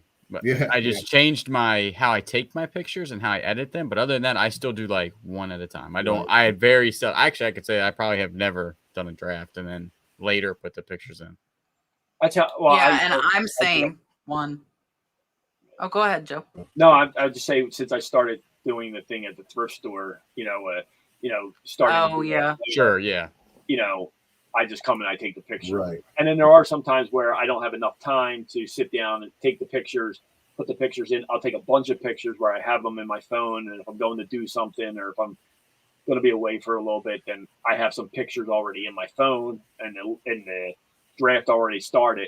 It does help me out better that way. But usually, even with the drafts already in there, I put the pictures, do the item specifics, change whatever I have to change all at one time down the line. But like, I don't know if Miss Georgia wants to know too, like, are we just like listing one and then waiting and doing another? Like, so as far as that, like I do one at a time. I don't ever make like multiple drafts. I do like 10 to 15 items photos. So I do have the photos in my phone and then I go one by one, make the draft, post it. But if you are new, I would say list as many as eBay allows you to list because you want to try and get those sales to increase it. If that's what you meant. Yeah. I don't know. Once the whole thing's done, once it's complete, I post it right away. I don't save. Right. Me too. Right. I figure if you do the work, you should list it. I don't believe in holding back drafts because you might as well get it out there for sale. Courtney, hello, buddies. Thank you for coming in. Where is my beard? Stoney sent me, it's funny because of this. This was over a year ago. He sent me a mask with a like beard attached. I need to find it because I still have it somewhere. He like got it made for me and sent it. Patty wants to know which light box do we like? I don't use a light box. I use these, I don't know what you call them, these panel lights. I don't know. Yeah, but you don't have a diffuser on them anywhere? No. Oh, okay. I lost my diffuser on mine, so I don't either. I have an unbranded, I don't know. Here, can you see? I'll probably pull the whole thing. It's this one. Here's the one I use. It's like what I use there. You ever see that? That's a good box. I don't have a brand. It's the first one I ever bought. It's over there. Oh, look at that. I was impressed I could wheel that off of there and put it back. I have a light box. It's small, and I actually don't like it. So, none. I have a 12 by 12. Oh, I just sent this link to somebody on Instagram. Hold on, I'll tell you what it is. I have a small one that I use for jewelry because the light needs to be like intense with jewelry to show the color. Actually, I still have it up on my, hold on. I had it up. I just lost it. It's a 12 by 12 and I can sit it on my lap. So I can bring like a bag of jewelry and sit on the couch, watch TV. Like when it was football season, I'm a big football fan. Watch the football game, put my little light box on my lap and photograph a whole bag of jewelry. And that one was absolutely like excellent. And here you can see there, I have the LED lights and just photo paper in the corner of my shed. So like most stuff goes there, but the jewelry looks a lot better in that small 12-inch photo box. Now I have to search, hold on.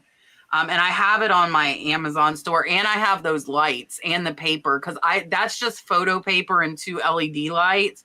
And that's like a 4 foot by 4 foot section. I can put almost anything in that corner there and even like my big photos and stuff. This is my little one. It is PULUZ and it's $30. This little one, it's only 12 inches and it's like super bright. It's got an LED ring light up top and it's like amazing for small stuff. Like it made a big difference in my photos for sure. Cha-ching King, $10. Thank you so much. I just wanted to say thanks to Kat. She helped me hit my 1,000 subscribers in November. What? Tomorrow he'll hit 4,000 Nice. watch hours. Yay for Good being job. monetized. That is, Yeah. we've had a few people we've like brought over that 1,000 hump, which is amazing and cool to do, especially when you're live. So congratulations. I'll tell you what they told me when I first got monetized. Here's to $2 a day on YouTube. It will grow. It will grow. Keep will. pushing and it will grow. Thank you so much. I greatly appreciate it. Super chat. Oh, Mary Garcia. Mary Garcia, I told on you for quitting your job earlier, but I didn't say who it was. Now you know, guys. That's one that I know that did. But good. If you're miserable and hate where you're at, whether you go to reselling or go to a different job, get out, guys. Life is too short to be miserable in something you do every single day. Like, I would wake up early, not wanting to go to work. And I'm like, I can call out. Don't do that. Whether you go to reselling or go to another job, like, don't do that. So for being her greatest encourager at quitting her job, she might not like me very much next week, but yeah, your encouragement is greater than a Nike commercial, Mary. Thank you. And I know you can do it. I know you can do it. She bought like 500 Western shirts, like pearl snaps. Those sell like amazing. Nice. She went like overboard. That's why she said she couldn't come to camp, because she bought 500 Western shirts. I guess that's an okay reason for a reseller. Yeah. All right. Mary, here's your dolphin. Super chat. Thank you. I do want to say, guys, there's one spot left for Orlando for class only. The accommodations for my camp in Orlando have been sold out, but there's only one class only spot. So if you're in Florida and can drive, or if you want to get a hotel, one spot left. And if you haven't seen my 16-bedroom cabin on top of the mountain in Tennessee for Nurse Flipper Camp number 2, check it out. nurseflipperbigcartel.com is amazing with a big indoor pool, and I go big or go home, and everybody can come go big or go home with me, and we'll have fun. Yeah. So Cheryl says she's in Nebraska and still thinks shipping is too high. Does anyone use a box? She means, yeah, box in a poly bag. I was reading it backwards. I'm sure Mike can answer this. He put out a great video a little while ago explaining everything about box in a bag and everything else like that. And after he made that video, I realized that I was doing it all wrong. So Mike, go ahead, you can take this one. Yeah, I realized I was doing it wrong too. I was actually doing a live, like just a random live on my main channel. I was shipping items and I was showing people how cheap box in a bag shipping was. I was like, look at the difference here. I was like, it's $28 cheaper. And somebody in the chat was like, you're doing that wrong, right? And I was like, what do you mean? And then I started reading on the guidelines and stuff, and I ended up making a video, and it's my most viewed video. I think I got like 7,000 views on that video, which is, for me, I know, for you guys. No, I don't have many that are over 10. I don't have many that are over 10. For me, that's a lot. So I don't do box in a bag shipping. And if you watch my video, and if people do, I know people do, because I buy stuff from YouTube resellers, and I buy stuff from eBay, and I see it out there, but to each their own. I think they can call you on it though. Like if it's shaped like a box, they can charge you guys. Yeah. So be careful with that. Before I did my video, I went to my local post office and I talked to the guy there about what they were seeing and what they weren't seeing, and and stuff like that. So yeah, they can. Now, depending on the time of year, they probably won't, because they got bigger, better things to do usually, or more work to do than they have people, at least with the shortage sometimes with the pandemic and all that stuff going on. But anyway, I don't do it anymore. And if you want to watch that video, it's on my channel. Just sort by most viewed, and it's definitely my number one video. My number one is Mercari pissed me off. People love when you're mad. They love when you're mad. Love it, and they love if something bad happens to you. My second video is like my no good, very terrible, bad day. You know that Dr. Seuss title? That's the no good, very bad day or whatever. Like that with like eBay. I had a headache and eBay, and it was the whole thing. Yeah, that people like, if something bad happens to you, they'll watch that video no matter what, right? Larry's saying thanks to Joe and Dan. Selling some jeans. Oh, yeah. Perfect. Those guys know their I jeans. saw this question and now I can't find it, but they were asking if any of us are having trouble with eBay double listing items. Have any of us noticed that? I can't I find have it. sometimes. Yeah, I don't know what happens. I've seen that. Not often, but I've seen it enough to where I'm like, wait, why is that up there twice like that? Right? Yeah, I don't know.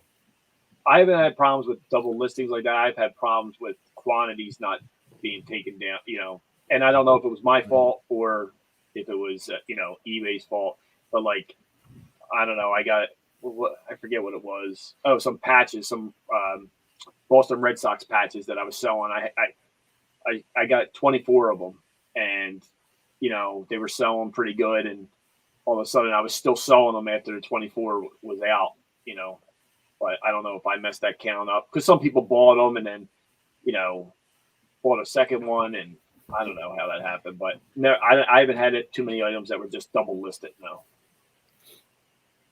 Yeah, me neither. I've had a couple this month that I'm like, I sold that before, and then it sold again, and I'm like, and if I see it in my send offer, I'll go look at where I'm supposed to have it. If I think I sold it before, and make sure it's there, and then if it's not there, I don't send the offer and I delete it and take it down. I've caught stuff. I've caught 2 things that way. I guess Julian is the only one that looks like he exercises. Sonny directed this at Julian. That's just my all right. Let me make a note. Hold on, Sonny. Well, got it, Sonny. You're on the list. You're on the list. How important is it to you and resellers to exercise? I mean, I can't talk for other resellers, but I have to. Like, it's one of those things.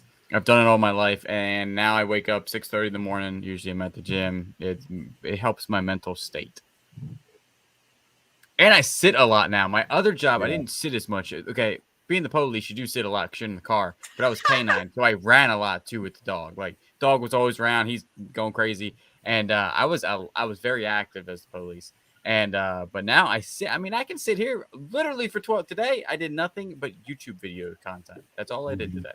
I listed 15 items, and I did 10 hours of YouTube content from this chair. So that's a lot. I'm gonna start exercising more by going to SeaWorld because we walked like 8 or 9 miles in a day at SeaWorld, and we have passes, and now I can just go whenever. I might go Thursday. Actually, I might go there Thursday. You go. Yeah.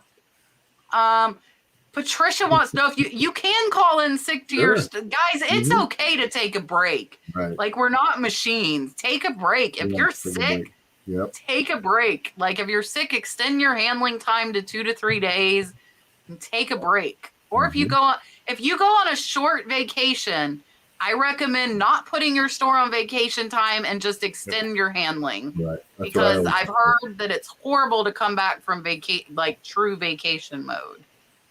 Yeah. And on top of that, Kat, if I could just say, when I do that, when I do that, because I usually always do 1 day handling, if I did it to 5 days and something sells like on day 1, I just send that buyer a note, just a quick little, hey, just FYI, I'm away from the store. You don't have to get into your life story about what you're doing, but I'm away from the store. This will ship out whatever day you're going to come back, like Monday or Saturday or whatever. You know what I mean? Is that okay? If not, I can cancel. No big deal. Stuff like that. I mean, take 5 minutes. I know you're on vacation and stuff, but at the end of the night, you're probably checking email or doing something anyway. You might as well take a few minutes just to throw that out there, rather than waiting the 5 days or whatever, and then the guys or girls mad and and all this and that. I just throw that out there. Usually people are like, yeah, whatever, no problem. Thanks for letting me know. That's just something I do. I just thought I'd throw it out there. And also, I'll just add one more thing to that real quick. Watch sending offers if you know you're going to leave the next day. Yes. Because however long, how long offer, they last 2 days or whatever. So if you sent that out and that was because I also do 1 day, and that's what made me think of that. I also do 1 day shipping. And so, but you sent that offer, then you switched your whole store to 3 day shipping or whatever. That offer still stands at the 1 day. So tell me how I know. Because you've done happened. I was like, this thing's going out a week late. So it is what it is. That's good advice. So Siggy says, I spoke with 3 different millennials and they had no clue what eBay was. What do they use or know of? I think some of those smaller, I don't know if they're small or not, like Growled and what's the other one? Depop. Depop. Poshmark, I think, is pretty up there. And Mercari, I think Mercari's heavy on the advertising. I know because people keep telling me their ads are in my videos.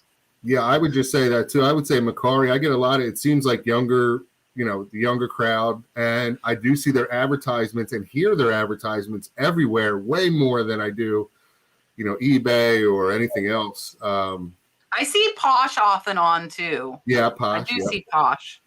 Also, can I say I love Amazon. the name Ziggy? Just thought I'd throw that out there. Siggy is awesome. Siggy's been around my channel a long time too. Siggy emails me all the time too. Love that name. Yeah.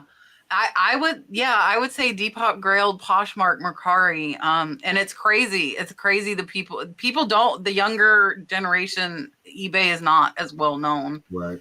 So yeah, eBay needs to probably step up their advertising, I would say, in order to kind of bring in some of the younger crowd, or it's going to fizzle out probably like within the next 5 to 10 years. It's going to start declining a bit. They're brought up with Amazon, so they Amazon is like very automated. So yeah. Is eBay your main source of income? This is for all of us. If not, what else do you do for a living? And she's saying awesome on quitting nursing. Yes.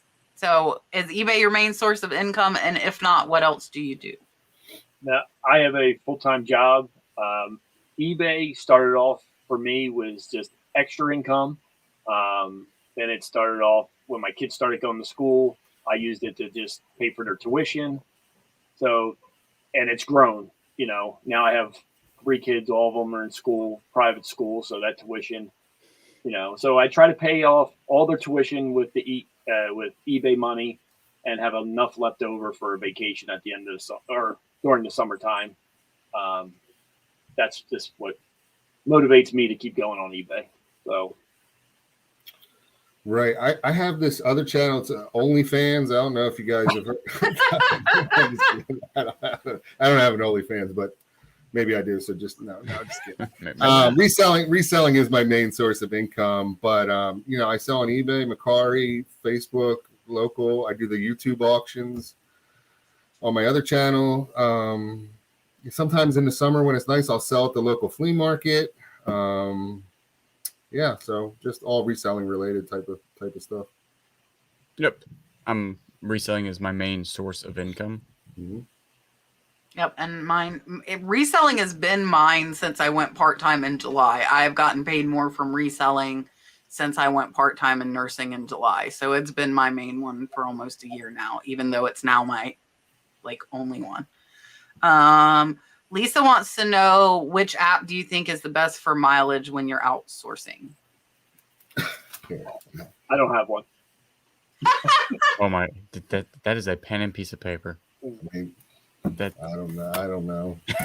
I write it down, the ones I go to all the time, mileage, like if you can write it off for like post office trips, or if you have a like an auction that you always go to maybe once a week, or every other week, or whatever it is, just do the calculation, or just let Google tell you how many miles it is or whatever, and then just add that in twice a month or 4 times a month or whatever. Yeah, I don't have an app that tracks it. I don't have an app though, no. I use QuickBooks, Intuit, TurboTax, self-employment app on my phone, tracks everything. It's amazing. After doing my taxes this year, I'm telling you right now, that's worth its weight in gold. All right. I use MileIQ, and look, so in February, $708 in write-offs on mileage, guys. I drive a lot. And then look, January was $600. I do have the paid version of this because it sends you like a spreadsheet, but it's not much. And that's MileIQ. I thought about getting QuickBooks, but and I talked to Julian about that, but my accountant said he can like pull me into their software. So I'm just going to keep my MileIQ. Gino, the giveaway tool is only available with the highest StreamYard level, which I think is like $50 a month. I have the $20 a month one, but Dom has the high one, Primetime Treasure. But I'm worried I'll upgrade and then it's a beta that like they're only pushing out to certain creators, and I'm gonna upgrade for no reason, because on their actual list of like what perks you get for that, it is not on there. And I'm like, so that's why I haven't made that jump just yet. Everybody says I need a beard. I need a beard. My husband might not like that. Just saying. Mm-hmm. Has anybody else, Sandy's saying she had a lot of non-paying orders. Has anybody else had like an increase in them lately? Yeah, I have. It seems like I have. Sorry, Joe. Yeah, I've had a few recently. I think I have one sitting right now that's been, maybe a day. Yeah, I just had to cancel one yesterday and relist it. I have. Yeah, I've had 6 in the last. I got 3 pending now, and I've just canceled, relisted 3. So that's high for me. Yeah. I just have the one buyer that I keep letting have $500 orders, and they don't pay, and I let them do it again. You think this is a game at this point for them? Right. Like, I almost want to email them and be like, what? Like, I just did, like, overline. But anyway, look, Jeremy's asking, do you all have an Inaman? Here's mine. I do. Right there. Mine is, it's up The answer behind to this that. truck there. Oh, hold on. I'm going the wrong way. Up right there. I don't see him. Maybe. It's behind this. I just put this little truck up there. Show us the Inaman. Yeah. Mm-hmm. So the answer to the Inaman is yes, we all have an Inaman. Kevin. I think a play button, you have to have 100,000 subscribers, and I don't think any of us have that yet. That's a pillow behind Joe. First Yeah. Just FYI. I need that pillow. Where is it? That's the one they give you when you just sign up for a YouTube channel. Oh my gosh. I think, okay, Mike, you're the one I've heard talking about pirate ship the most. So let's give this question to you. Can you explain if pirate ship better to ship 3 to 5 pound boots or like leather jackets, and how to sign up for it? All right, I'll start with the last part first. You don't really have to do anything to sign up. It's just a website. I mean, you'll have to enter like your credit card information so they can bill you or whatever. But just go on there. It's just like anything else. You'll have to log in and create an account. But it's just a website. Now there is the international part, which I talked about, the simple export rate. For some reason, you have to ask them to be included in that part of pirate ship. Like there's a little chat button, in the corner. And you just send them a note and then say we want to get into the simple export rate, which allows you to change the country you're shipping to any of the other countries. I don't know why you have to ask for it. Maybe there are some requirements. I don't know, but you have to ask and then they let you in and do that. All right. So pirate ship, all it is just a shipping, purchasing platform, right? And now they have UPS, which is nice because they used to just have post office. So they have USPS and UPS. Okay. And just overall, not all the time, their prices are competitive with the eBay rate that you get, the discounted rate that you already get, sometimes a little bit better. But the main part about pirate ship is, in some instances, they have cubic shipping rate, okay? Which all it means is they're shipping it by size. They have a deal with the post office where, I don't know, I don't even know what the dimensions are, but certain dimensions of boxes, they will give a discount to you as the shipper, because they can fit X amount of those more on a truck versus like goofy shaped boxes, right? So whatever the size is that nests better, every once in a while you'll get a cubic shipping rate come up on your options. It's probably not going to be a cubic shipping rate for boots or a leather jacket because those items are probably too bulky. But like 6x6x6, something like that, 7x7x7, something like that. Yeah, I tell them smaller, heavier. Right, smaller, like heavier. Small and heavy. Big and heavy, it's probably not going to make that much of a difference. The other thing is if you're shipping poly bags, either padded or not, just non.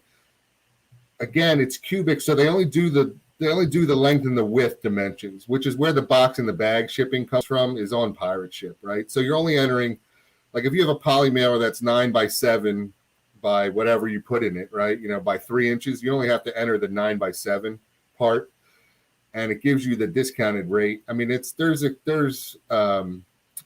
maximums, like it's 18 inches in length and all. Yeah. That.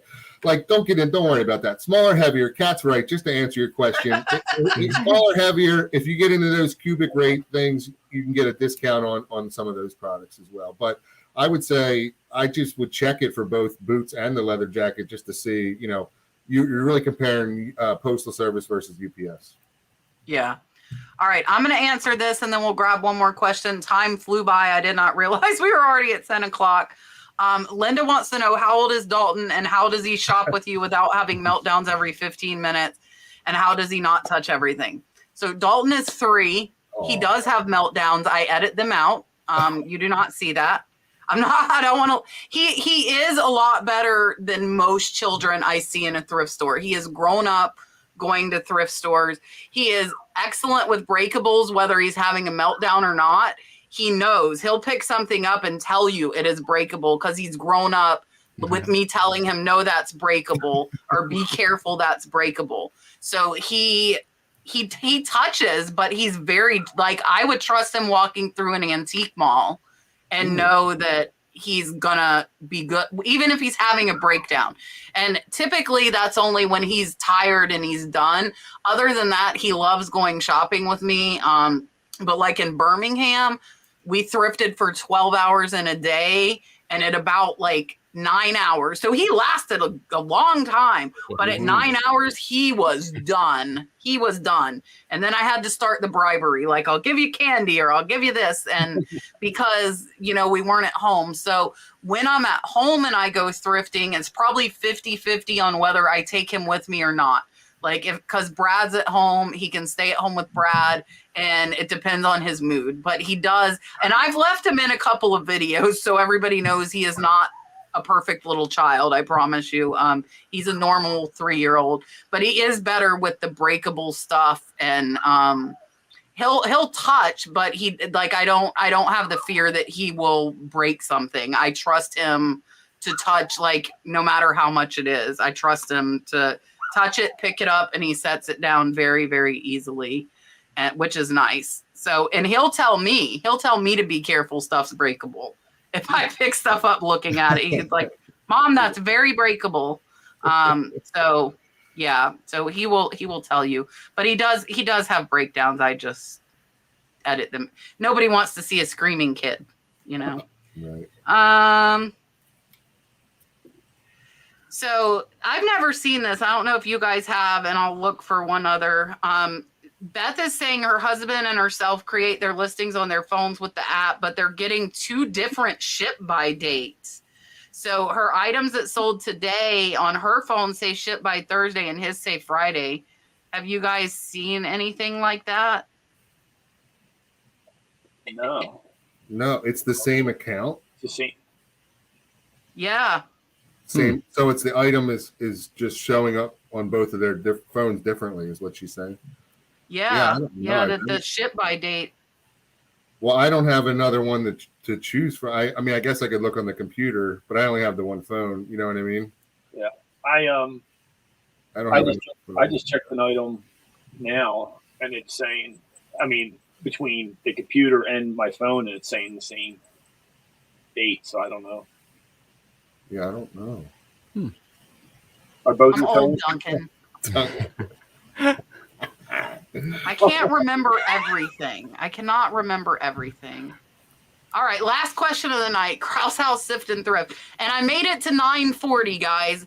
Last week I made it all the way through, and the week before I only made it till 8:30 on the questions. It depends on how many come through.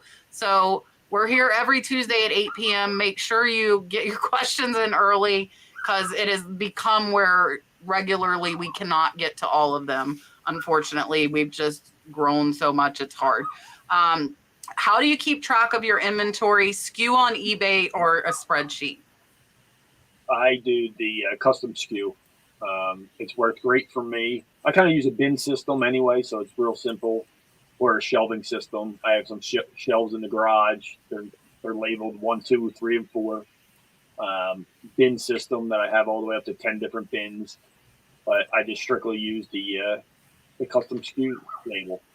And if I'm not sure of something, and if someone sends me an offer or has a question on it, or before I send an offer, I'll go and make sure I find it first, because I've spent some time looking for items that weren't where they were supposed to be. Actually, I shouldn't say that. My wife usually goes and finds them for me.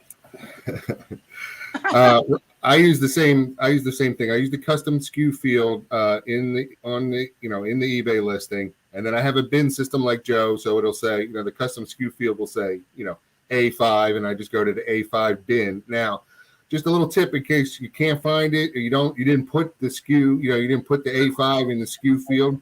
If you go to your email and search for the listing title, like if you think what it is, like like Black Pen, Bic, or whatever, you know what I mean? Do a search. It'll bring up when you listed it, right? eBay sends you an email, says your order or your item has been listed, right? So you go back and see like April 5th or whatever day, or whatever. If you know something around that time that was also listed in that timeline, and you know what bin that's in, chances are the pen might be in that bin as well. So just a little tip for you there. There's a good tip. That's a good tip. I use the custom SKU mostly for my golf clubs because some of them are so similar. They might have like a different shaft on them. The heads are the same, the grip's the same, but it has different like flex on the shaft. And they all are in the same area, like all my putters in the same area. But other than that, I use the old shelving unit so that I can see. Like, hey, I can see that, and that's about how I do it. Yeah. I know. Yeah, and I just use the custom SKU as well. I have like this here. If you see these little narrow drawers, this is jewelry. Like this is great for jewelry because I can just lay it out flat. I can see it all. And then I have shelves and bins depending. And I bought auctions are great to get like supplies for yourself too. I have 2 big clothing racks that I hang as many clothing items as I can on there. So we just flip through the hangers. And like today I told my niece, hey, we got 25 empty hangers, photograph 25 more shirts and put them on the rack where we're not using a bin. So that's what we do.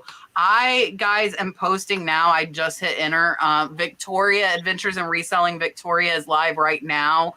And she has Justin, the flippin' accountant, on with her tonight. So if you're interested in learning about Amazon reselling, Victoria does a show immediately following mine going over Amazon. And she is also who is putting on the meetup in Jacksonville, Florida that I'm going to this weekend with the thrift battle. And I think they're doing dumpster diving on Friday.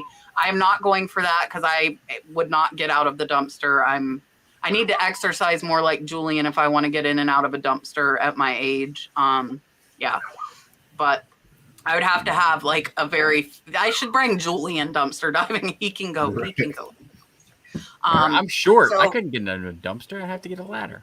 I'll boost you. Okay, you got to boost me in the dumpster. Yeah, like the school thing where you step in my hands. We could do that. We could do that. I don't know how you'd get out. How do you do that? You throw a ladder in. I'll pull you. Yeah. But yeah, so check out Victoria's channel if you want some more chat and to learn about Amazon. And I don't know who my co-host is next week. If I asked you to co-host for me, please tell me. The following week is going to be a good week, a really good week. We'll have George, the Antique Nomad, as my co-host, and he might co-host next week. I'm waiting on the hearing. And then we're going to have Dawn, the auction professor, and Primetime Treasure, which will be a great show. And then next week, this is a tried and true show, guys.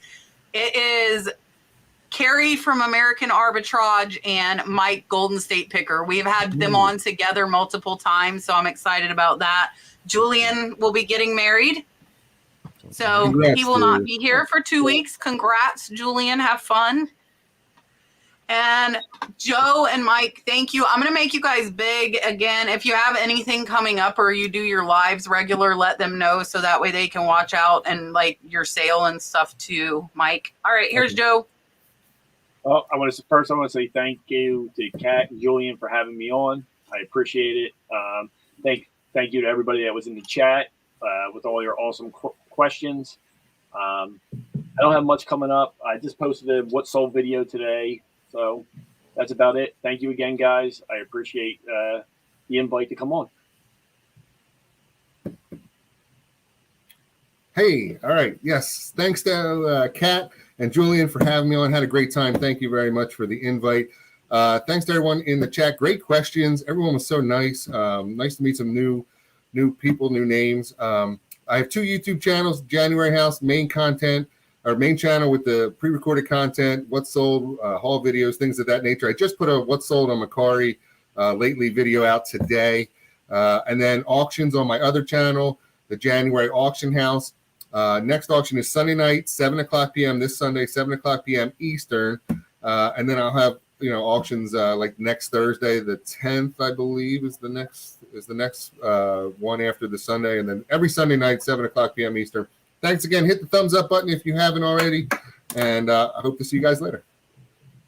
Thank you guys all for coming out. We appreciate you. Julian and or I will let you know once we figure out where and when we're going to do a meet and greet in Myrtle Beach, South Carolina. It'll be coming up here in 3 weeks. We will figure it out. We will see you next Tuesday at 8 p.m. Eastern Standard Time. Thank you guys for coming. Have a good night.